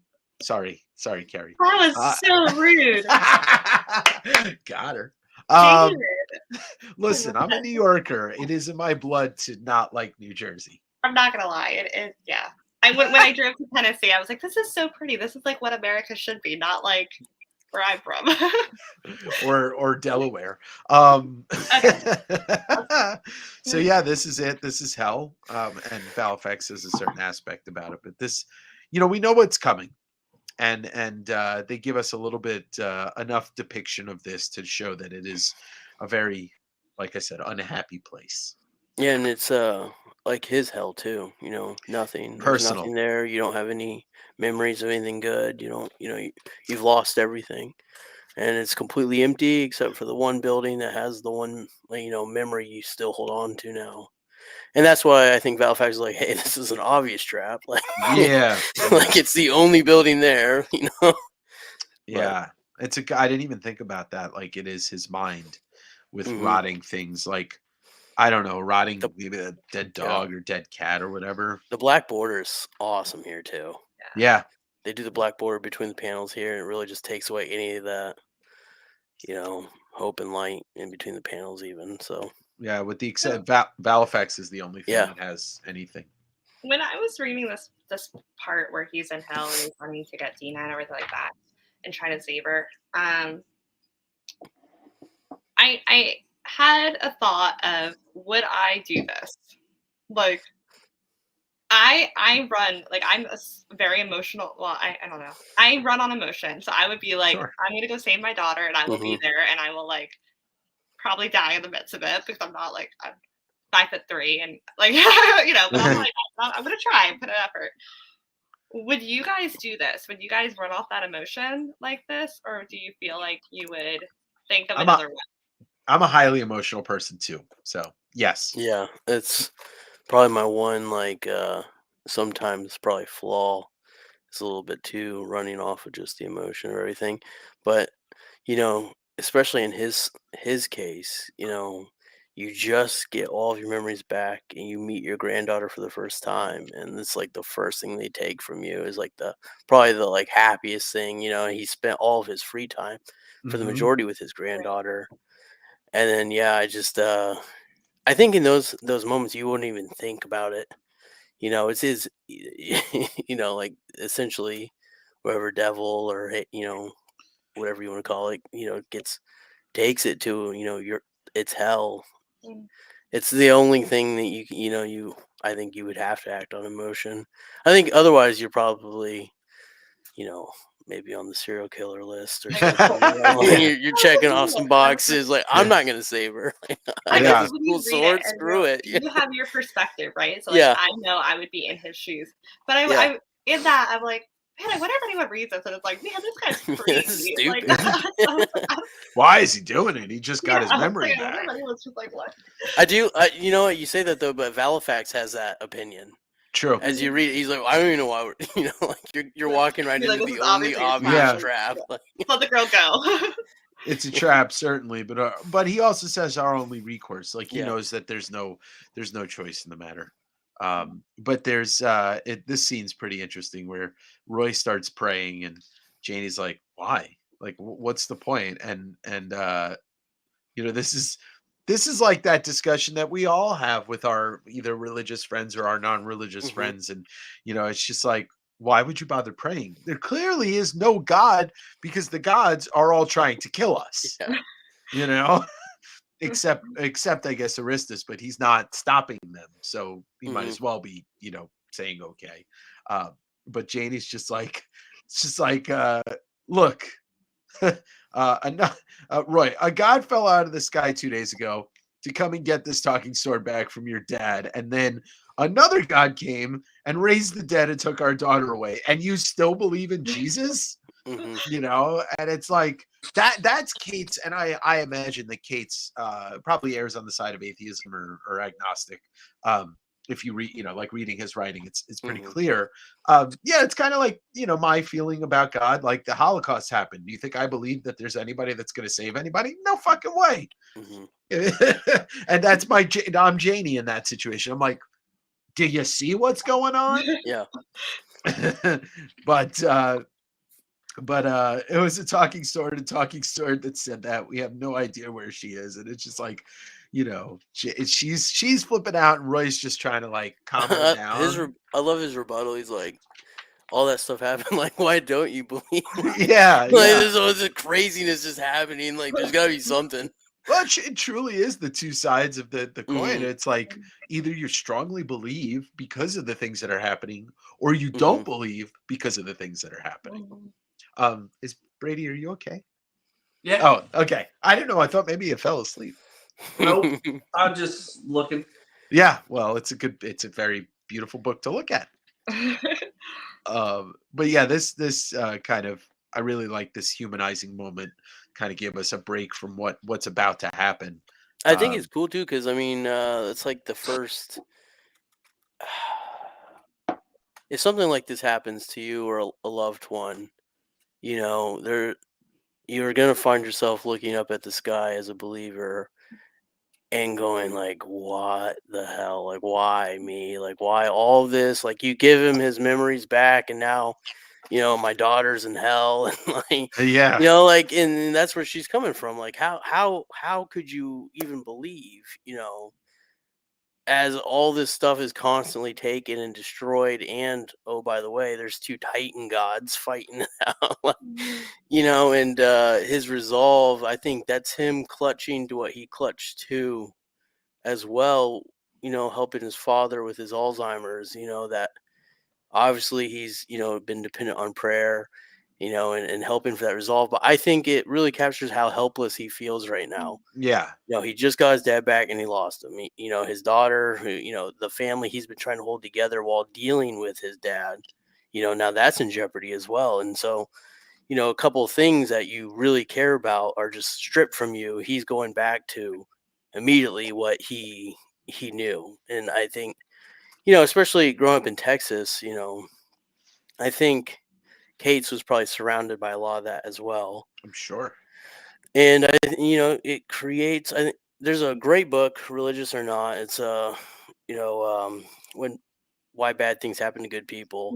And so, I think Dr. Kushner, Rabbi Kushner, right?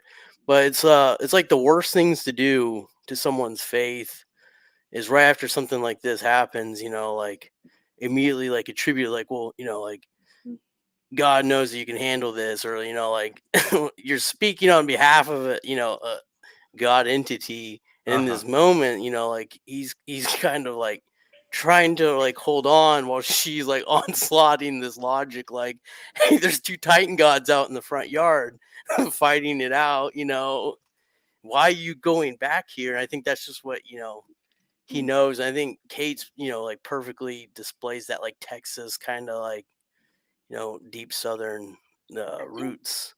I think that is so good. 'Cause I grew up in the church. Like I was very like that was my childhood. Like that's where I I could get into a long story about that. But anyway, that's how I was raised. So for me, not so much anymore, but for when hard things happen, you go back to your comfort, right? Like you go back to that one thing that comforted you as a child, essentially, right? Like that's just like your normal. And so in the midst of this chaos, if there's one thing that comforts you, you're going to go back to that familiarity. You're going to go back to what is known or familiar. So I found I actually really related to Roy there, because I was like, I could totally see myself doing that, and I could totally see the roles reversed. Yeah, you just praying in the living room. What are you doing? And I could see her being Janie and being like, really? And me being like, no. Yeah, because like which you're gonna go one way or the other. You're not just gonna sit there with no opinion on the matter. Yeah, it's a very humanizing moment, this scene, and then we get back to the task at hand, and Emmett just says, like not really listening to Valifax at all. I don't think he's taking any of what Valifax is saying, and he just kicks the door in, and Balagrim's just sitting there with Dina holding her, as a captive child, and and they go right from that conversation on religion right to the next panel is the cross. Completely withered, and and like this like kind of necromancer-esque inside of the church. He's obviously corrupted, blighted its ground or whatever, but it's so, this panel in the top left is just like, I don't know, he wasn't very intimidating, I think, when we first met him. It was less like on his like evil side. He looked more just of himself, but now surrounded with the skeleton throne and all this is just you get that evil depiction finally, just pulling out the bone throne. This broke me. Like that panel, I looked at it and I was like, if that was Ellie, I would literally like I was like, yo, I would be Emmett. I would lose my crap. And then he's like, you'll wake her. It's just so creepy. The whole thing is so creepy. And I feel like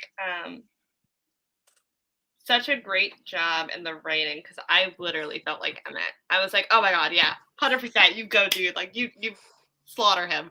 Like that's literally like what my thought was. And then there's that moment right here where he's like, Emmett, do you honestly think I want to care for a child like the I god want of nothing hell? to do with this. Yeah, yeah. It was No, so serial killer esque. Well, I mean that's like the point, right? But like, Mhm. is it weird that I probably would have said the same thing? Yeah. I gotta go. Hey, you're what's never out in the watching news? Vikings, Hey. No, it yeah, I don't mind other people's kids. But yeah, I would just be like, you take her back now? I wanna hang out here and That's I just fair. want play. the sword, bro. Yeah. Yeah, it's like, can I just have that? And I'll just yeah. But it is a very interesting, the way that he says that. I was not expecting it when I read it. Um, that he would say, like, do you think I really want your child? Do you Mhm. really think I want your granddaughter?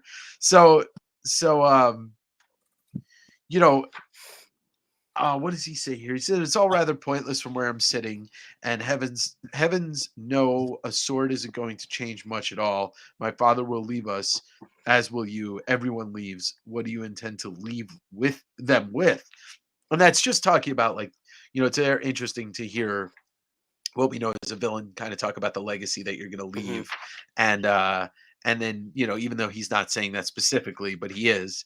And then Emmett says, I'm leaving here with my granddaughter and the sword.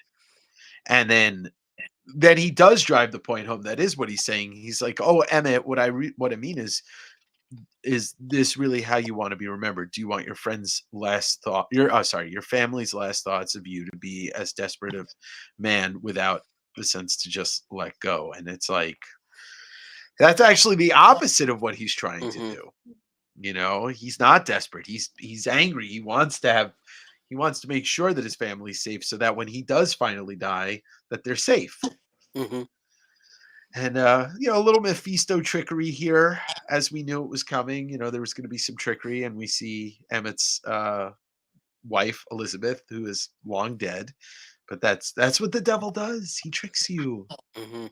He says you should drink that beer and get in the car and drive home. Oh Yeah, wait, it's like a uh, classic demon devilish thing to do is to use your dead loved ones against you like that. happens to me all the time. So weird. Then they Kaiser Soze away. I was looking at these panels just like 2 pages back. It looks like Mark Silvestri kind of. I could see some That's a good Silvestri, comparison. yeah, some Silvestri in there, especially because, like, we're reading, reading that Batman Joker Deadly Duo and seeing Silvestri currently. It's on the brain, and Mhm. I could totally see that. Absolutely fantastic art. Yeah, yeah. Shaw, I love this. I love this book, and I love the art. And I was not, I think the first time I read this, I was more into the story than the art. But the Mhm. second and third time, I really got to take in the art. Um, but yeah, Valifax tells him to look away. It's not real.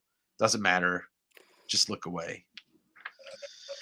And we get what we knew. We knew what the point of this was, is to get him to drop the sword, and he does. He drops Valifax. But as Nick pointed out, only the worthy. Mm. Only the worthy can wield the sword. I also felt like the whole concept and the whole theme of letting go is so pivotal. Oh my And god. just, it's very apparent. Mhm. But it's funny how he had said, just let go. And then did the whole scene with Elizabeth, let go of the sword, because I feel like there's so many themes in this book, like grief and loss, the Alzheimer's, and then the war of letting go and that battle of just to let go of somebody, to let go of yourself, to let all of that. All sense of the phrase, yeah. But I really I just thought that was, I forgot where I was going with that, but I thought that was neat. Essentially, is my short little nugget. Well, I mean, especially after reconciling with his, son, and already having that like in his head, that's checked off. Like he's good. Like, hey, like I was able to talk to my son again. I was able to live with my granddaughter. All I want back is to be with my wife, and then that's all he really wanted. That's what shattered him in the beginning. Right. And now here's an opportunity for him to complete that. And, the devil doesn't want his daughter. And, you know, it's easy, it's reading it, it's like, oh no, keep all the Valifax and slay this dude, but you're given the opportunity to spend what could be eternity, even though it's a trick. There is some substance to this trick. There's There hope. is a reason why it works. Yeah. Because It was for a never about moment, the sword. It was never about the talking sword. and he makes that choice though. It's important Right. to note he does make that choice. He chooses to just give it all up to be with his wife, and knowing that he's going to lose it all again. But And as Balagrim says, love. the classic winner for him. Oldest trick in the book. Sucker. Love hurts. So and then he picks up Valifax. As for you, I'm afraid I'm not terribly impressed by you, Valifax. I remember you being bigger. And Valifax says, my power is a gift, one I find you greatly unworthy of receiving, Balagrim. And you see the pain that he's going through in that red, the color, and the just everything that's going on. He's got that twisted writhing. Yeah, exactly. That twisted writhing looks so cool. Yeah. And it does really, everything about this book plays out like a movie. Like it's a very lean story. There's so much, everything in it matters, and there's not a lot of fluff. Yeah, they didn't waste anything. Yeah. It's amazing to think that like what he, like, imagine he tried to make this like a full 12 book miniseries. I don't think it would have worked. I think 6 is like a perfect number for this. Yeah. But that's what I love about it is they were done with it. There was no God Country 2. There was no, it was it. Like he, put that bow on it and was happy with the story. And in this industry, unfortunately, that's not always how it goes. So it's nice that he cares about the product. For sure. Agreed. So they're, running low on bullets. They're out of bullets. The dead zombie ghost things are coming. And but Valifax is telling us, he's taking over for the narration of the scene for the moment. You have acted in a manner unbefitting your title. You have used your power to hurt and deceive. You've made warriors of those who have earned their peace, the dead. And Valifax is just like, yeah, their fight's over and your fight's over. And boom, he releases them. And that's another one, Keri, like letting go. Like Valifax let them go. So Maddie. Hi, Maddie. Go ahead, Keri. I also really thought that this whole scene was very cinematic. Like I felt like I was watching a movie where it like you're in a battle and then it cuts to like another battle about right having in the midst of one big battle. It goes back to that. The dissipating not ghosts, but undead. But I love how they're dissipating like that. You can see it as it is cinematically done. As they reach out at the last second. They dissipate into the thin air. But yeah. I'm not even going to try and read that name, but maybe that's Donny Cates. Yeah, he's here. I knew it. Yes. So there's another one right there. It's the letting go part of it. It's the loss. It's grief. He has to lose Elizabeth all over again, and this time he's going to remember it because he still has his facilities all around him. He's still in use of everything's still working for him. And so as Valifax says, let them rest, he loses Elizabeth again, and he's not really happy about it.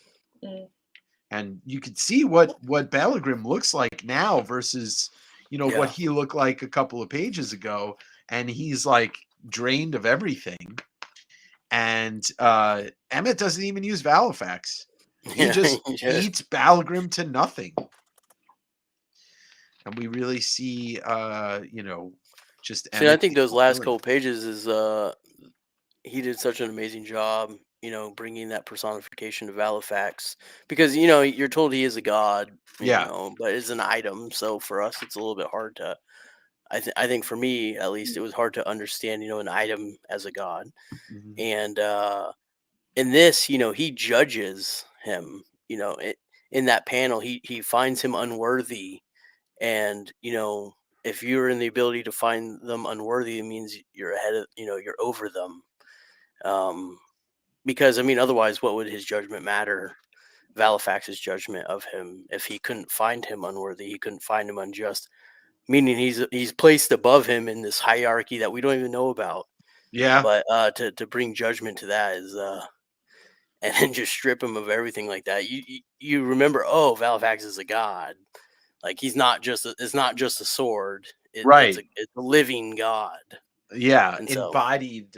He embodies every living blade, or every blade is embodied by him. I don't know what the term is, something like that. yeah. But the Valifax tries to come down to that level It's and Donny says, Cates. "Yeah, Emmett, I'm sorry. I cannot imagine what you must be." And he just tells him to shut up. Like he just dealt with the loss of his wife all over again for the third time. Technically, And he chose that. Yeah. He chose it that time. He chose to go with his wife, and then again it was stripped away. Yeah. So he picks up D, and here he comes back, as the narrator tells us, which is funny because if you recall, and now I'm trying to flip back to it where it specifically is, Emmett Quinlan went to hell, and then almost the entire issue later, and then he came back. Right. I absolutely love and adore the narration in this. And it's whimsical. It is. It's very whimsical. It's like, oh, he went to hell. Oh, he's back. Yeah. That's the narration on that. Yeah. And so he returns D, and the worm skies have kind of returned. And then he transports himself to Elizabeth's grave again. And but he's not talking to Elizabeth. He's talking to Balagrim. Atum. And he says, "I know you can hear me. I want you to know I'm ready. Let's finish this." And the tornado. Woo! Look at that. What a way to end the 4th issue. And there's 2 issues left. Like, Oh, wait, is there? Yeah, there's 6 issues. 5 and 6. Yeah. I forgot, like on the reread of this, I forgot that this wasn't the last issue. And I'm like, man, there's I was like, I don't remember it wrapping up this quickly, but obviously. Man, I love that. Oh my god. The Titan in the water like that, just coming out of it. Brings to mind the celestials and all we know about the cosmic gods and stuff. So then we get a little bit of the origin story of Valifax. And this is where, that he's kind of forged in the heart of a dying star, was born in flame, conceived in death. But this was a little note I left myself here. With Valifax at his side, Atum brought hundreds of realms under his reign without as much as breaking a sweat. So he was a cruel ruler, and he basically just murdered societies and realms to rule over them. But he was a gem, real gem. Yeah, it's a real stand-up god, but this is Alzheimer's right here. This is humanism right here. Time. Inevitably, all things die. The sun that gave life to Atum's kingdom grew cancerous and imploded. It's like our bodies. They eventually die. Some of us get cancer. Some of us don't. But we all die. Sorry. But the final hours of its destruction, Atum used every bit of his immense power to hold a portion of his world from falling apart and into the black void of the collapsed star, which is the kingdom that they rule in. I wrote a quote here. I wrote a note here. There's this piece of the narration that says, "Standing up to the one who made you, well, it turns out it's as hard for swords and gods as it is for the rest of us."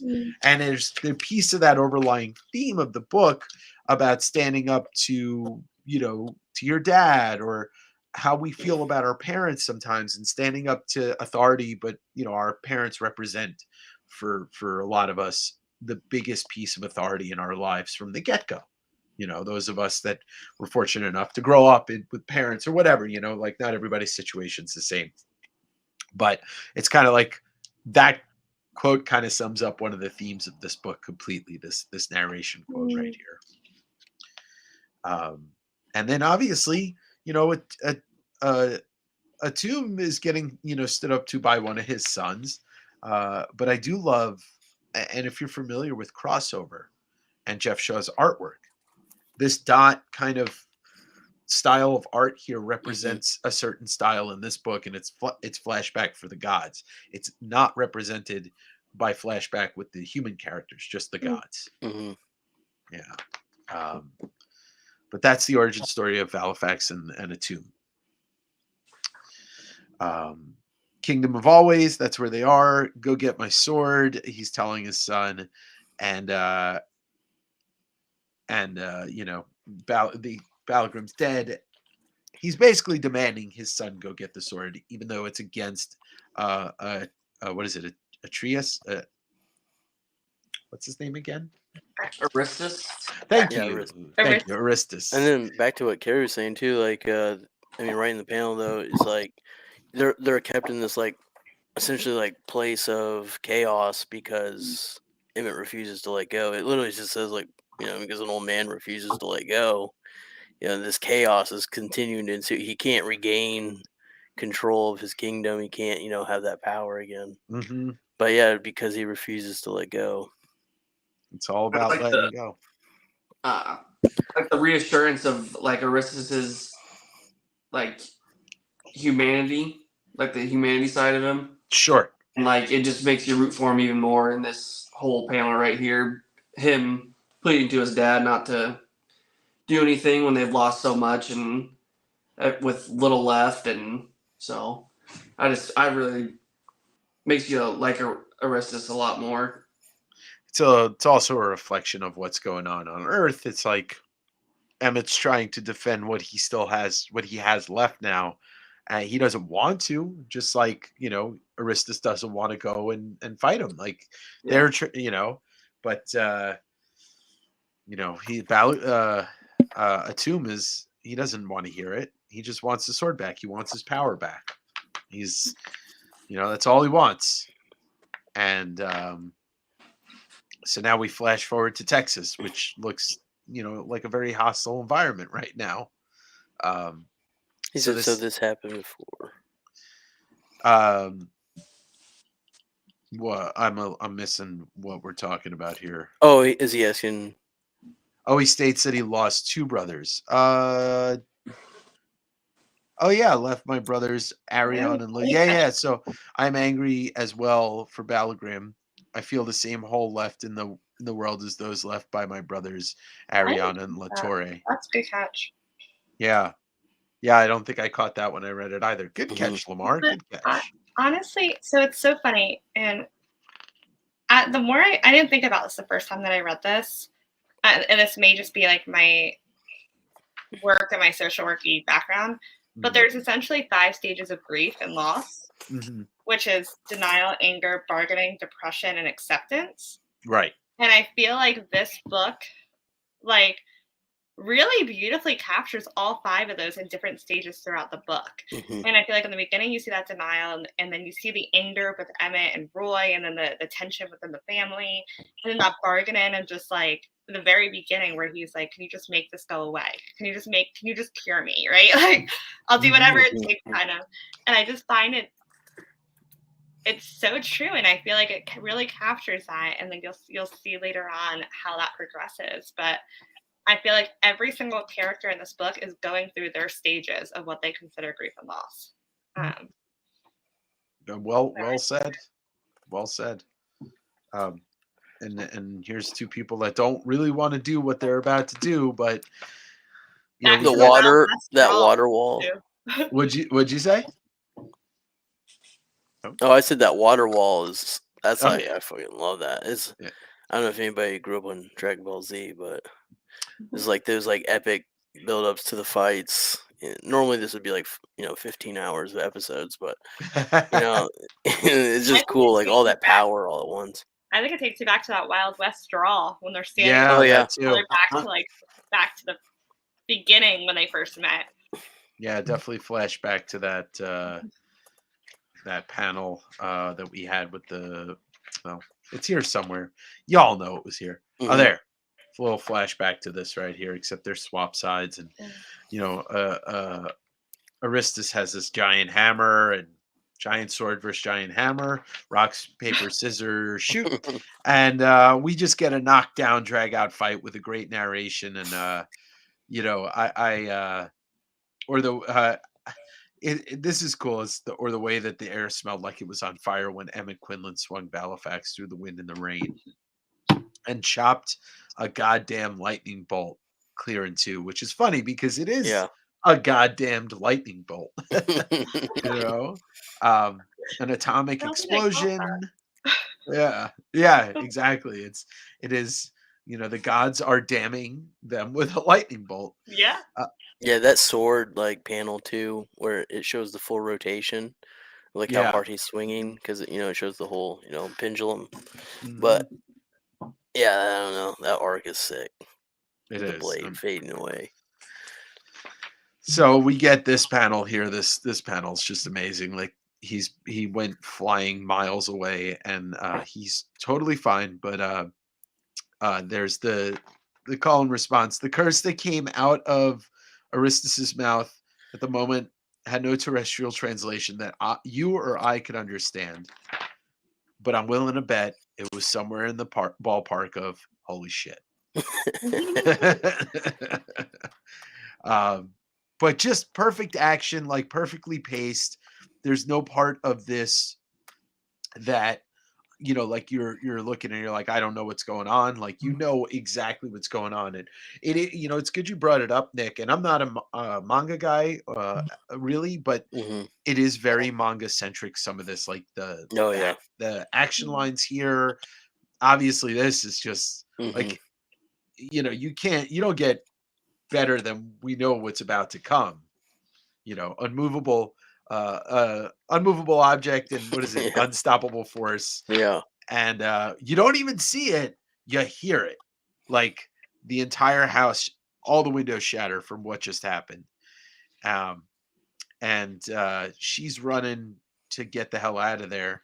Well, where are they going to go? I mean, there's an explosion off in the distance, but we're no longer in warm territory. We're no longer in safe territory because something just flew and fell on the car, and the car exploded, and it turns out to be Aristus. I love the perspective on that action panel too, with him so far forward. Yeah, it's great. It is great perspective, and you just know that's all he can think about is holding them and trying to get them to safety.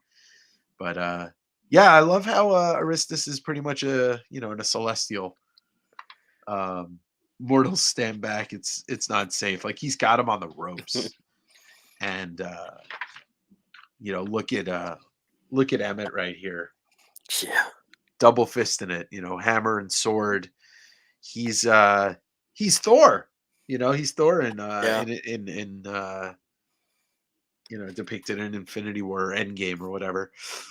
But he's almost like he's gotten too powerful. And that's where we're at right now. It doesn't seem like he's the recognizable Emmett. And he's almost going to kill Aristus, as he says right there. I'll kill you. In a couple pages back, when Jeannie and Dina leave and she runs and takes them to the car, it's like that flashback to the beginning, like that first issue when she leaves and she's like, "I'm leaving," throwing a fit. I feel like it just kind of it. When I read that and I saw that happen, I was like, "Oh, this is gonna be when everything comes full circle, and there's gonna be a nice, pretty bow on this story."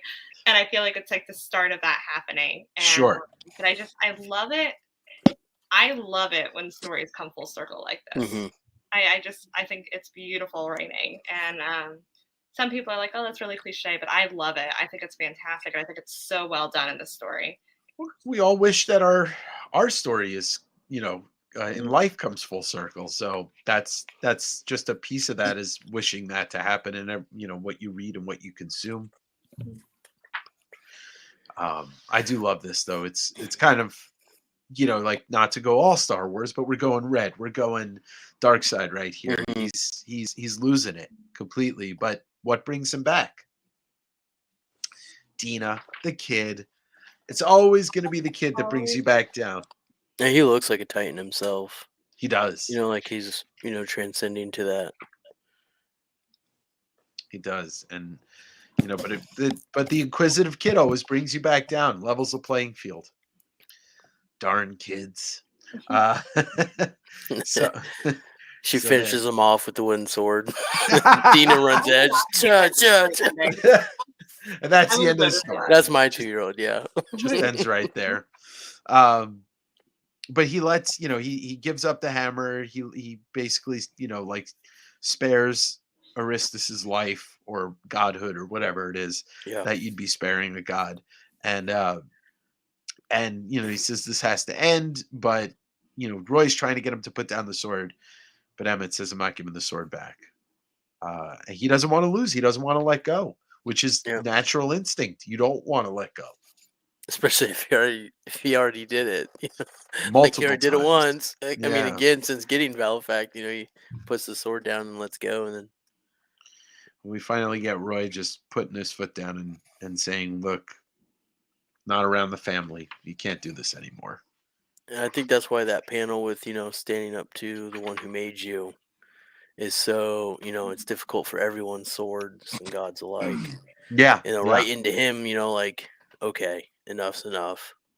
Put the sword down. I'm done. And so we get the conversation that it's not getting better, and Janie's going to take Dina inside, and he realizes that Emmett's kind of coming to the realization that this isn't going to end pretty, this isn't going to end well, and he can't risk, he doesn't want to risk hurting the family. And there it is, Keri, another panel. We're talking about letting go. Once again, it's the overlying theme of this is letting go of whatever it is. And Aristus tells him that he can't go back. What does he say here? He says, I can't go home. The portals that allow me to travel between this world and my own, my father has barred me unless I return with Valifact. So another one, standing up to the father, standing up to the authority figure. And so, basically it resolves that Emmett has got to go finish this. He's got to go and head up to the Dying Star Land, whatever it's called. Did they have a name for it? I forget. It was I don't know, because they said the Always Kingdom, so yeah, so maybe I don't it's know just if it's a terrible name for their kingdom. That's why it was like beginning and the end once they named it that. But yeah, that's the best we came up with. Always. So he basically, Valifact says, all right, well, we could try this. I don't know if it's going to work, but it ends with Emmett showing up in the always. He's always in always. Crossover did a couple images of that for their crossover one. Yeah, and if anybody's watching this that hasn't read crossover, it's a good thing to pick this up next. It's not a sequel in any way, but it does continue a little bit of the story of Valifact and some other certain aspects. So this is just, once again, there's just this knockdown, drag out fight that's coming between, Emmett and everybody. But I love these crazy space worm things. I love those. I saw that. I was like, oh. Well, I love that. I love them, because it's this giant creature, and I love the design because it's. I mean, the design's great, but I feel like that's what the purpose of it. But I read it, I was like, oh yeah, I've given them the reaction that they probably thought of, that they wanted when they created that character. Because I was like, oh, I want to get attacked by one of those. Volguls. To go back to the ending of issue 5. Yeah. I feel like at the end of the fight, the story kind of turns into rather than just like a fight for his memories and his family, it turns into a fight of like saving the whole world now. Yeah. After defeating Aristus. Well, he does say he I wasn't yet, but he doesn't Atum say it like he's going to destroy everything? Like that's his kind Yeah. of. But like back there, I feel like he already has realized that that's what it is, and that's why he has to go Sure. rather than because he could just give it up if you. But I mean, obviously, he doesn't want to. Hmm. And it's everything's on the line, and we get to see the Volghouls, and Emmett just we know Emmett's going to take it down, but this right here is just kind of it's that last break, it's that last Beautiful. chance we get to have some humanity and some just lightheartedness in this story before everything kind of goes to where we're headed. We get the colors back; they're warm. The sky is peach and purple and pink, so we know that we're looking at like towards the end of the day in Texas. But to answer the question once again, no, I do not know who will win. So Aristus is talking to Dina, the child, and he's like, I don't know who's going to win in a fight between my father and your grandfather. Furthermore, these are not matters for the minds of children. And this is right here. This is just a beautiful thing that I think we can all agree on. It. Know this: in the end, all will be well. And he almost kind of builds upon that. And Dina cuts him off and says, I think Grandpa will win. Yeah, that's what I was. Oh, yeah, Cates is run. He has kids in his family for That sure. hope. Yeah. The hope, it's- the innocent hope of a child. Yeah. I'm really, if you can't tell, I really love themes. Themes are great. I love them. Mhm. But something else that just kind of came to me as we were looking back through this is the idea of fate and what that looks like your fate. Not just be like super depressing, but like our fate is we're all gonna die, right? Like that's just a reality. Speak for yourself. Sorry. And then they also Got that aspect vampire of, stuff up there. like for artists. I'm never gonna pronounce Aristus.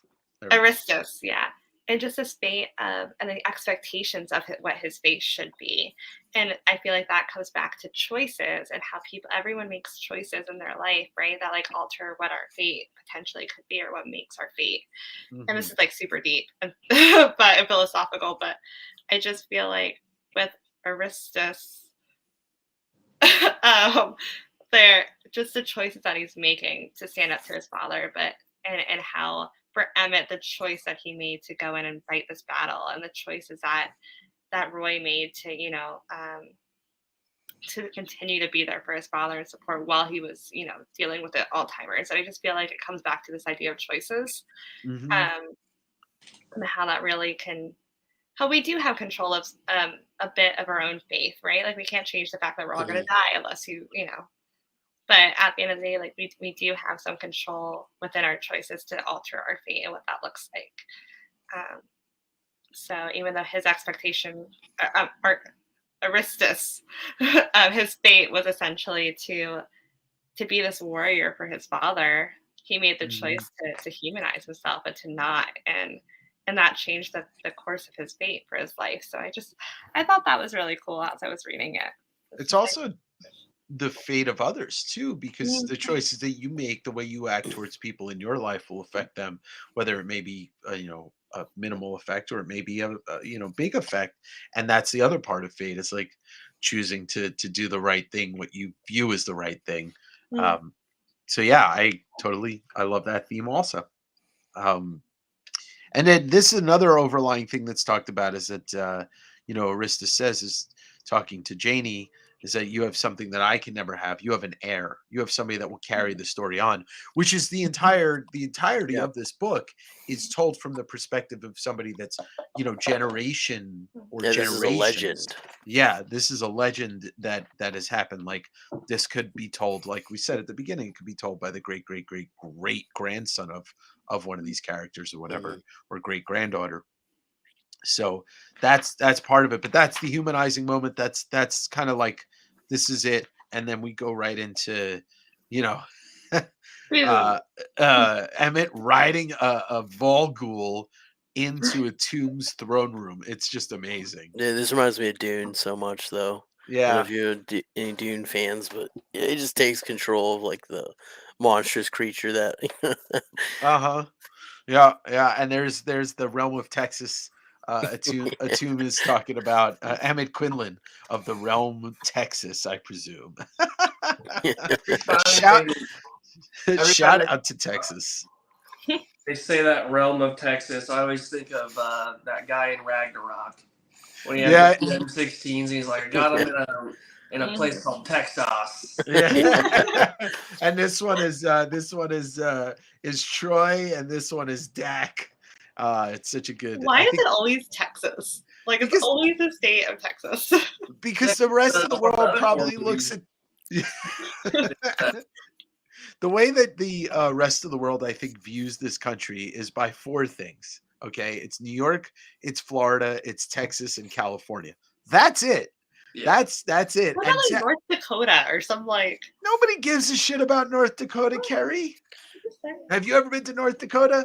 I am not, but it seems like a wonderful place. It is kind of beautiful. Have you been to Texas? I have. I am. Yeah, It's because hot. man, that Texan pride that is deep for them. It I've lived is. in a lot of states, like a lot of states. I've just never felt that. But man, it's like a toxic feeling. Even if you're visiting Texas, like man, I Yeah, can do this. Like I can embrace this. Like everyone's so happy to be a Texan. Like, but yeah, They they're are, only they are diehard. They are they like are. it is a lifestyle. It is It, in your and blood. that's the thing. It's got its own personality. It's just like Florida's got its own personality. yeah, It's now that even the cosmic gods believe Texas is the representation of Earth. I love it. I love it. I enjoy Texas. I've been to most Gorgeous. major cities multiple times. I think that everybody's least favorite city in Texas is Houston, but that's no surprise. But so yeah, so and it's funny because tell me, are all the beings from your land this stubborn and insane? No, sir. I'm actually one of the nicer ones.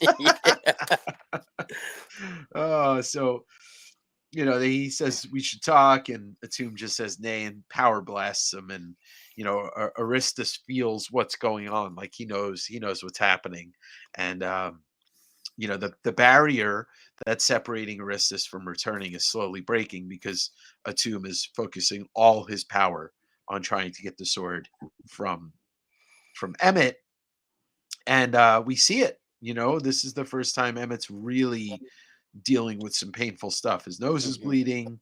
Pieces of him seem to be kind of, the way that Geoff Shaw kind of designed this to be. It's like he's losing pieces of his physical self. Yeah, I love how the absence of color, like that vitality loss. Mm-hmm. Yeah, it's done real well, and he's just getting angrier though. He's yelling at Atum, "Don't turn your back on me. You want the sword back? Fine. I never cared about having no goddamn sword." And this is just a great moment right here. He's going off on him, and you kind of know something big's coming.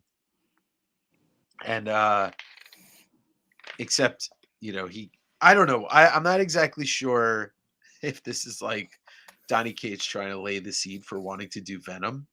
But there's a little symbiote action going on right here with this pieces of him. I don't know if that's that. Maybe was he doing Venom at the same time? I don't know. Someone will have to. 2018 was when he did Venom. So Yeah, it's was right after this. That was right after. Yeah. Maybe this was his audition. Right. And so he gets symbioted, but it's not over because he's still holding on to the sword. And I kind of wish that they would have designed this page to happen, and then have Emmett say, "You want your sword back." But you kind of keep that in mind, and he says, "You want your sword back," and he throws it, and it goes right. What Atum thinks he's gonna get it. And then the narrator's telling us, and as Valifax ripped through the air to meet its maker, Emmett prepared to do the same. So we know that, Emmett, and something Valifax had told him a while back, something about flying through the throats of ancient intergalactic evil, and the sword goes right through Atum's throat or into his throat, but it's not the end of Atum completely. Right? Is it? I don't know. Maybe it is. No, he's still alive. Okay. Yeah. So the world starts collapsing, and which is very loosely held together with crazy glue, apparently. And Aristus is about to leave Earth to go back, but he asks Roy, he tells Roy you should come. And Janie says, go, because he knows this is it. He's going to say goodbye to his father. We know that. Dave, before you get to the really sad part, can I go grab my charger? Yeah. You can take me off. You guys can continue, but I'll come back for that. Okay. All right. We'll let Keri go get her charger, and we'll bring her back in a minute. We'll cry on camera. Yeah. But yeah, we know that that nobody's longed for this world between Emmett, between Aristus or his father Atum, and Aristus takes Roy to go see his dad one last time, but it's not over. It's not over. And the narrator tells us now, folks, I'd like to be able to tell you that Roy arrived to see his father triumphant, his Alzheimer's cured forever by some cosmic miracle, but I can't. And I do love the device of the narration, kind of preparing us for what's to come, because it doesn't spoil it. It just kind allows of you to embrace for it, though. Yeah, it allows you to brace for it, but it doesn't spoil it. So we see they arrive as the battle's still going on. And Aristus jumps in, and I guess he just stops his father, but he doesn't actually swing on him. And this is where the narrator says, I'd like to be able to tell you that in that moment, with his son's help, Emmett got right back up and fought that son of a bitch like a lion. But that's not true. Emmett's mortally wounded, and pretty much he's been mortally wounded this entire time when you think about it, but the sword isn't going to be able to help him where he is now. And he wasn't able to speak, and he gives the sword to Roy. And the same thing that happened to Emmett, all of the memories come flooding back, and we get to see Roy relive his life with his father all in one moment, from the time that he was a baby to the that he wasn't a baby, which is amazing. Yeah, this is it is such an affecting page, and somebody needs to talk because I can't right this second. Yeah, I cried. I sobbed like a baby. I'm not even kidding. Yeah, I wasn't ready for it, and I knew like the end was coming. You're on issue 6 of 6, you really want it to just work out where he gets to retain his memories, and when it passes, and then when he doesn't, I think I was ready for that, but I wasn't ready for the flood back of emotion as a son reliving all the positive warm moments with your father, without any of those memories of the bad times flooding in. I think that's important. Like, he's remembering only all those like pure family wholesome moments.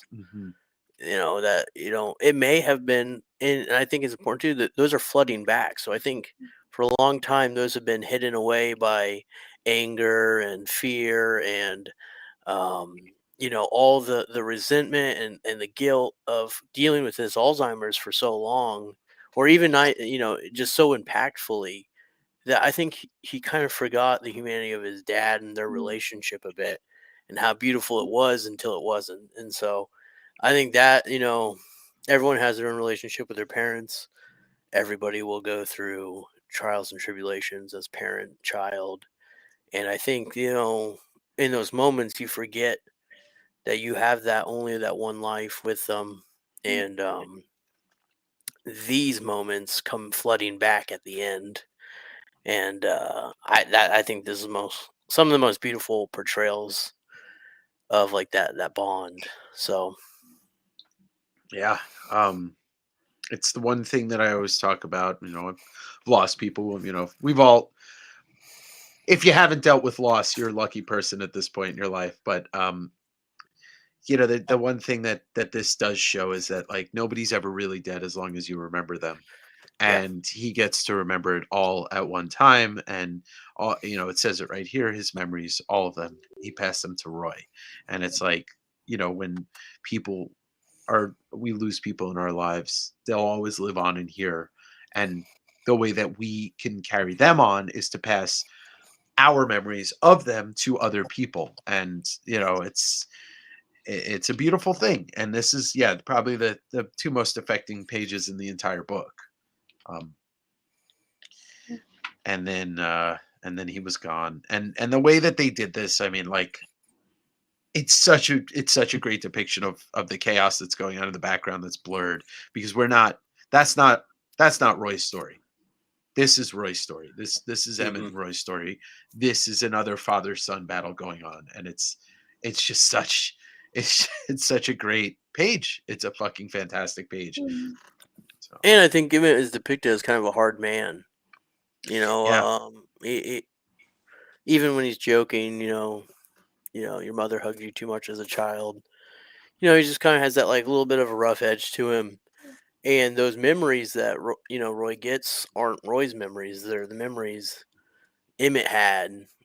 All the Right. things that can't be said to Roy, that he just luckily gets to inherit how his dad truly saw him and how happy they truly were. And I think that's the beauty in it. He gets to view the lens of his father, that they've obviously had a difficult relationship, and it be so pure in all those memories, and loving, and not maybe how he thought he was seen. Yeah. Well said. Mhm. Yeah, and obviously this kind of last page speaks for itself here on my right. He takes a sword and he says, "Thank you, Dad." And then there we go. We get a tomb killing his Just son. brutally, Yeah. like right after that.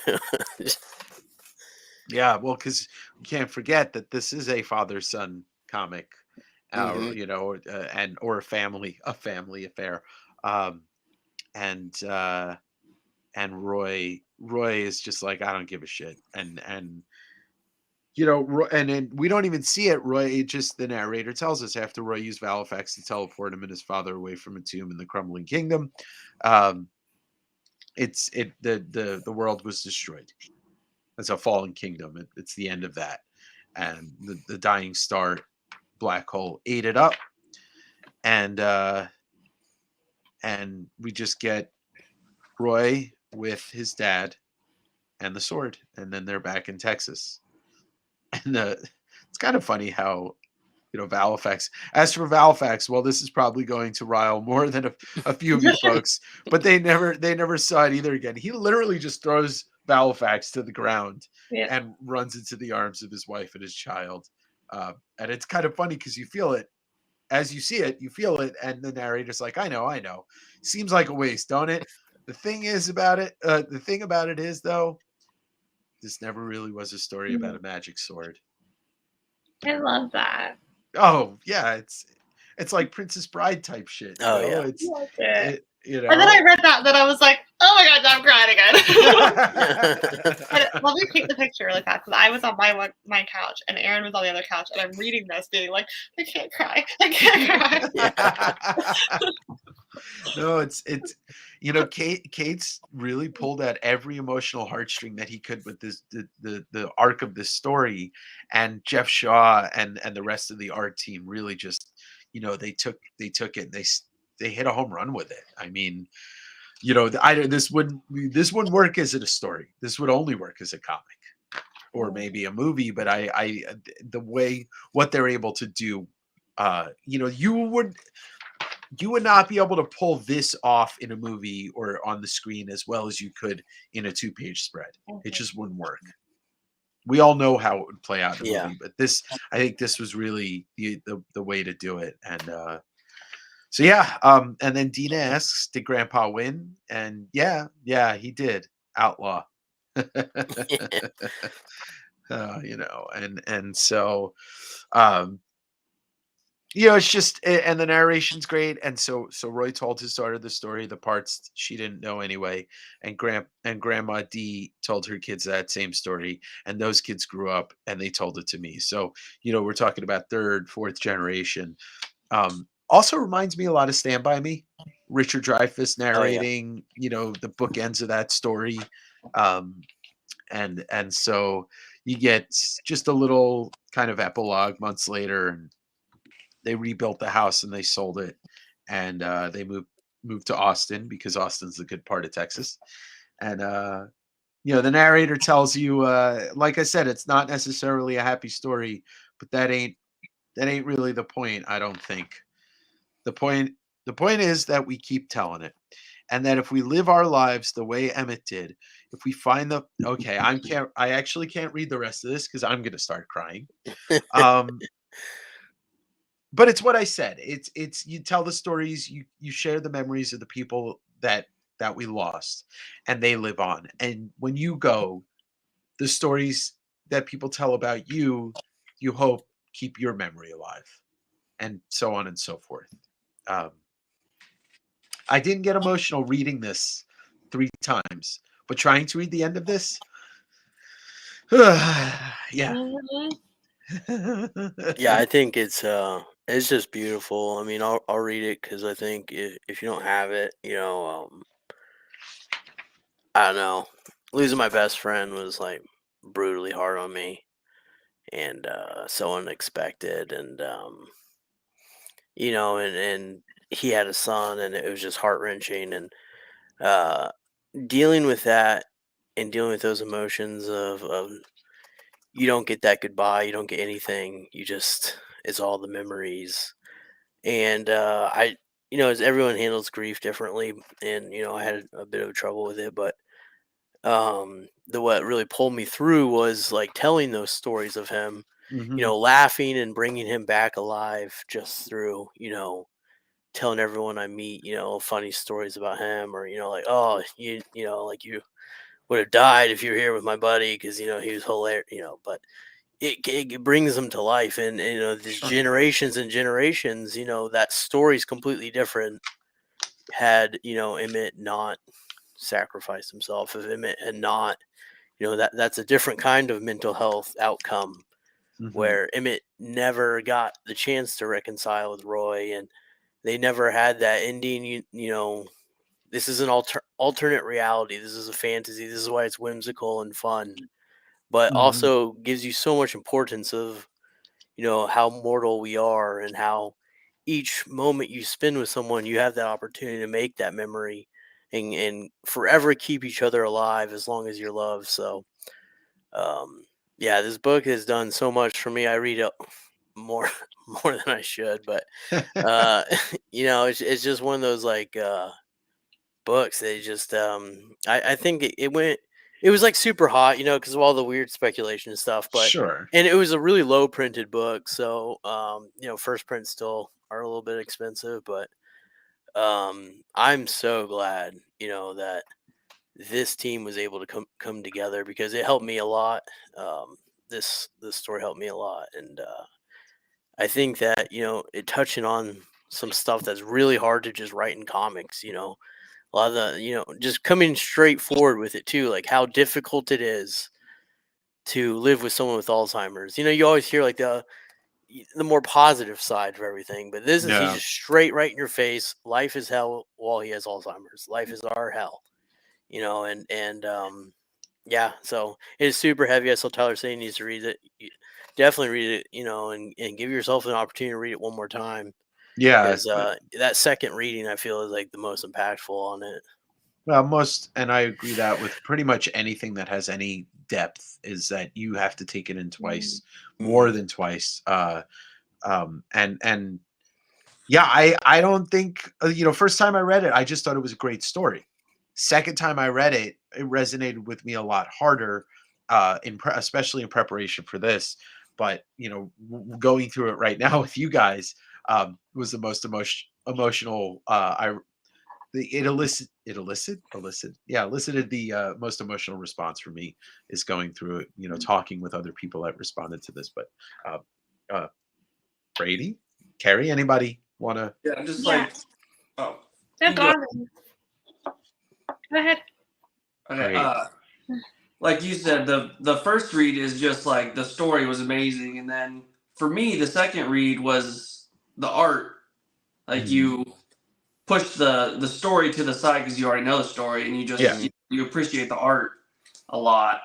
And reading it a third time, you appreciate that how it's like it's not just one story; it's more like 5 stories in one. Mhm. It's like a story of like 2 different stories of a son and a dad, which is Aristus and his father, and Roy and Emmett, and then it's about just how some people would who didn't really pay attention to it would just say, "Oh, it's just about a guy and a sword." I mean, and he's gonna save the world, and that's about it. And then there's a lot more to it than just because like I recommended it to my uncle. Uh-huh. He's the one that got me into comics, and Oh, that's when cool. he came back and told me that he didn't really like it, and he was like, "Well, it's just a story about a god that finds a sword and kills some gods," and I'm like, I was coming from him. That was kind of weird because he's like, he overanalyzes almost anything. And I was surprising when he said that, and I was like, I don't mean to be rude, but you obviously didn't read it enough if you think that that's all it's about. Yeah. Because it's also about struggles of Alzheimer's and struggles of a family dealing with somebody that has an illness. Yeah. That's why it's like 5 stories in one, and it's just perfect, honestly. I couldn't agree more. And it's I couldn't see reading this and not taking something away from it, and the hope and dealing with loss and letting go, as we touched upon multiple times. It's a part of being human. It's a part of living, being existing. It's a part of existing as a human. I don't know if it's a part of existing as a kangaroo. I've never been one, but there's something what you were saying, Nick, about something before about how hard it is, living, or you hear about how hard it is, or you don't hear about how hard it is living with somebody with Alzheimer's. And right now my aunt's going through it, my parents by proxy, because they all live in the same area, and it's my dad's brother. But it's not an easy thing. But I will say this, and I wanted to save this to just have a moment about it. So I hadn't seen my uncle since the pandemic, because I didn't go down to Florida during the pandemic, obviously for multiple reasons. When you're dealing with older people, I don't want to kill anybody, and I went down there in November and I saw my uncle, and I had heard that there are people that talk about Tyler. Yeah, this is all, the whole thing is right. I think it's only like $14 too. Yeah, they don't brutally 17. Yep, Yeah. 17.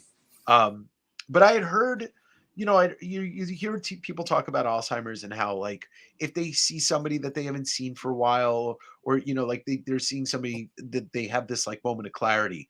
And it was like when Emmett first got the sword, I saw my uncle, and we hung out for an hour, and sure, there was a little fogginess to it, but we had a 95% clear conversation.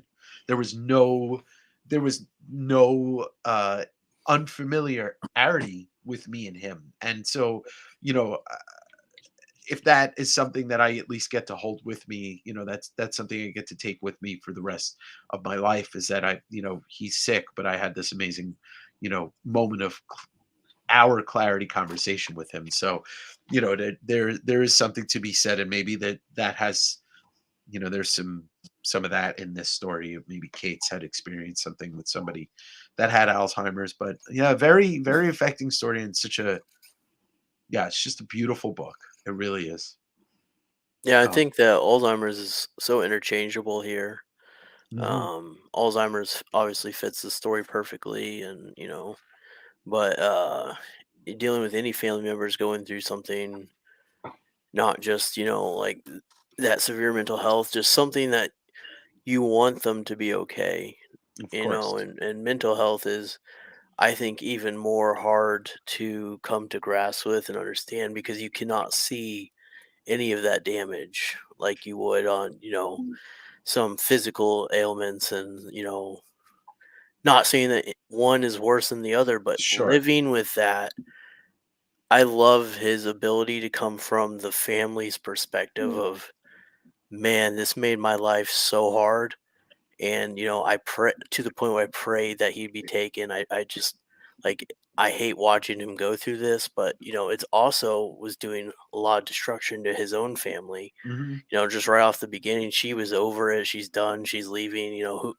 Who knows where his family life was headed to, and so there's a limit each human can take, and it's not a problem. It's just part of being a human. There's a limit of what we can take and handle, and each person carries it differently, and they show it so perfectly in here. It makes it understandable. When I was going through my grief, and it's like, oh man, I wish I was there more for him. I wish I was, I wish got to do more for him.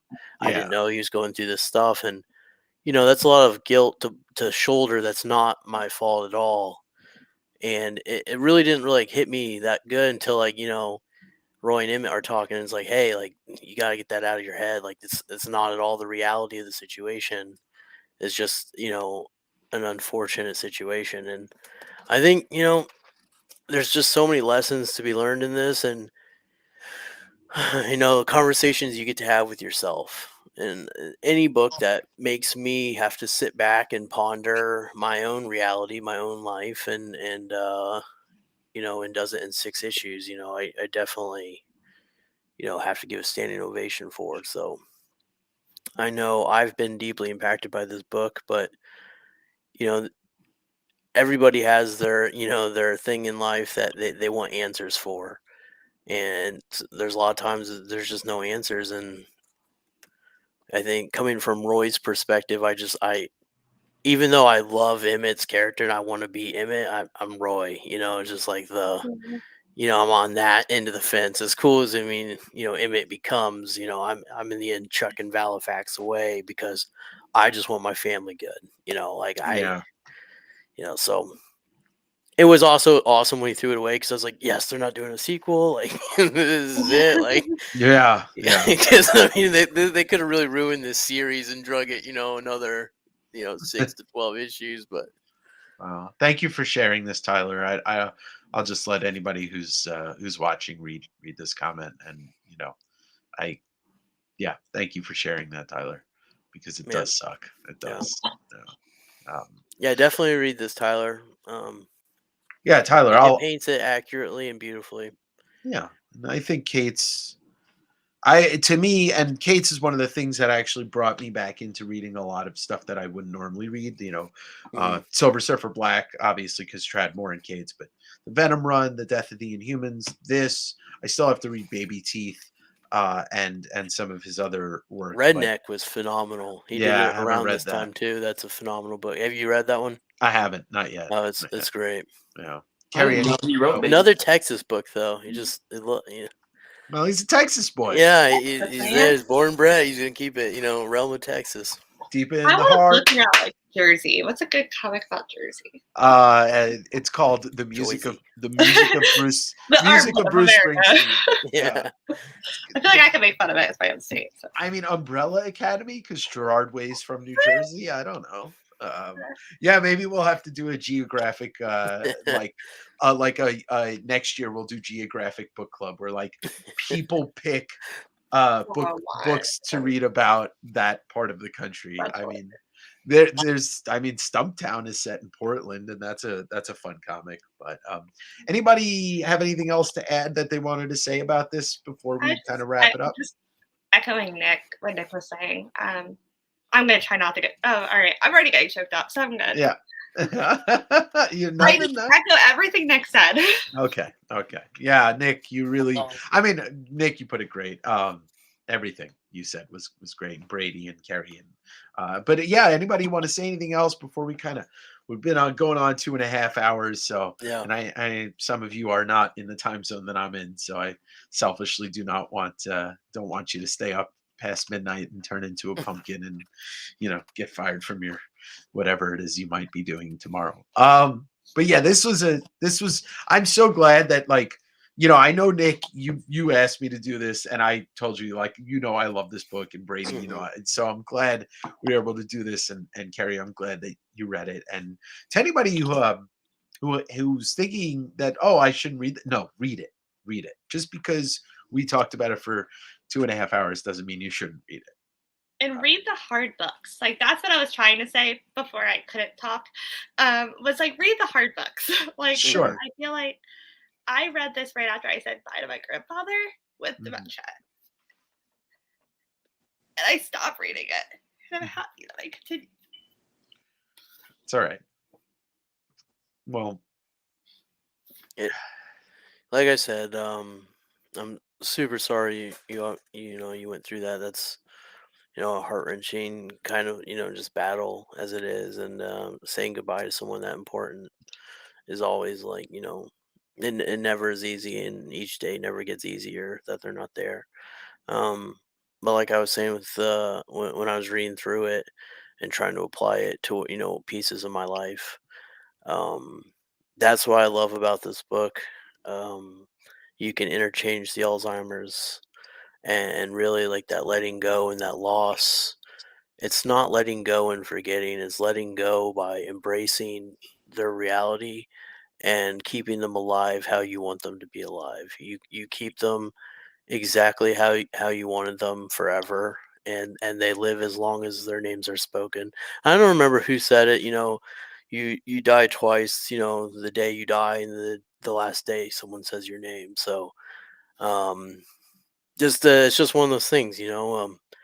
We honor and we bring them to life through our storytelling. And I think that's beautiful that Cates is, as a storyteller, he gets to show, whatever he was going through, and we don't know, we don't know what is applying from his life. But, definitely that, Keri, I can only recommend, there's no day that it gets better, so, just keep him alive and all those beautiful stories that, never can be taken away from you. And, you are the representation of him. That's what carries on is the stories that we tell. Stop crying, not continuing. Talk about Jersey. Joyzy. Well, yeah, my only real real depiction of Jersey comes from the Jersey Shore show. Oh no! So if we're going to talk about Texas and all the depictions of Texas, I will give my depiction of Jersey, and Snooki's in the lead on that one. Oh no! I used to go to that shore as a kid. So it's hilarious. Well, I can tell you that the Jersey Turnpike is the most boring stretch of almost the entire country. And yeah, Lamar pointed out The Sopranos is a much better way to look at Jersey and keep it alive in your mind than the Jersey Shore. But yeah, so I want to thank you all for joining, Keri and Nick and Brady, my wait, there he is, my flesh queen, and and I want to thank everybody who watched and anybody that actually read this in prep. I appreciate you. I don't know what we're gonna do next, but I think I do like doing heavier books, but I think maybe we do one light, one heavy, but we'll see. I still have a couple days to decide. It's not May yet. But yeah, thank you all three of you. I almost said four of you, but I don't need to thank myself because this is my show. Well, thank you. Yeah. Oh, thank you. Thank you for thanking me. You did beautiful tonight, Dave. Oh, well, I appreciate it. You always do beautiful too. I wanted to bring you all together to go through such a great book. Andrew took the kid to see Return of the Jedi tonight. Awesome. Unexpectedly movie. emotional ending, especially on the large screen. Yeah. I mean, there's no greater on-screen depiction of a father-son relationship that is a turmoiled relationship than Luke and Darth. And yes, the jersey is the armpit of the country. But you know what? That being said, Florida is the saggy balls of the country. The really saggy, sweaty balls of the United States. And we three, I will do we three at some point, but I got to make sure that I don't have any animal lovers on there because we're just going to be crying and doing nothing else. But yeah, I'm I not want gonna be on that one. yeah, I'm an animal lover, but I love that book. But I really appreciate you three giving me your time tonight and giving us all your time tonight. So that is most appreciated. And Thanks. for anybody, oh, sorry, what was that? I said thanks for having us. Oh no, Brady. We were man. singing praise and glory to Dave. Ah. He's like, wait, hold on, pause the stream. Hold What on, was that, Brady? hold on. Could you a couple more times? And I want to say to anybody that's watching, West Coast Wednesday will return this week, but I have sad news for you. Next Sunday, I will not be able to be live, but maybe we'll do it on Monday. We will see. I am traveling next Sunday, so You got any huge books coming for Wednesday? I don't know. Maybe I'm only doing like one short box of stuff that I'm basically going to try and sell everything that didn't sell at Davenger Con. Mhm. But Wednesday, I will say this: I'm going to be doing a full hour of $5 rounds from 8 to 9 p.m. my time. Will be just $5 rounds. Yeah, you have the best $5 books. So, awesome. hands, I've never gotten a book on the $5 wall that wasn't easily like a double value. Yeah. If I not, try. there's never junk up there. Yeah, and there's going to be a special deal. I got to iron out it's going to be like your first $5 round that you complete a $5 books Mhm. is going to unlock a $10 off any other book. Oh, that's awesome. Ooh, deals. I think Dave's gonna sell that God Country 1 behind him. Right when you sell yours, Brady. Yeah, sell yours, Brady. This one's not I'll for claim sale. that one. You buy Dave's. No, not for sale. But yeah, this was a fantastic discussion, and thank you everybody that joined in the chat, and thank you to you there's three of us. I'm gonna have you guys stick around real quick. I'm gonna say goodnight to everybody. You guys stay in the green room. I'll play the Sundave Sitdown theme, and then we'll close out the night, and I'll say goodbye to you. But thank you again. Hit the like button. Watch my Jim Rugg interview if you didn't watch it live at Davenger Con. Phenomenal. Yeah, that was so much fun.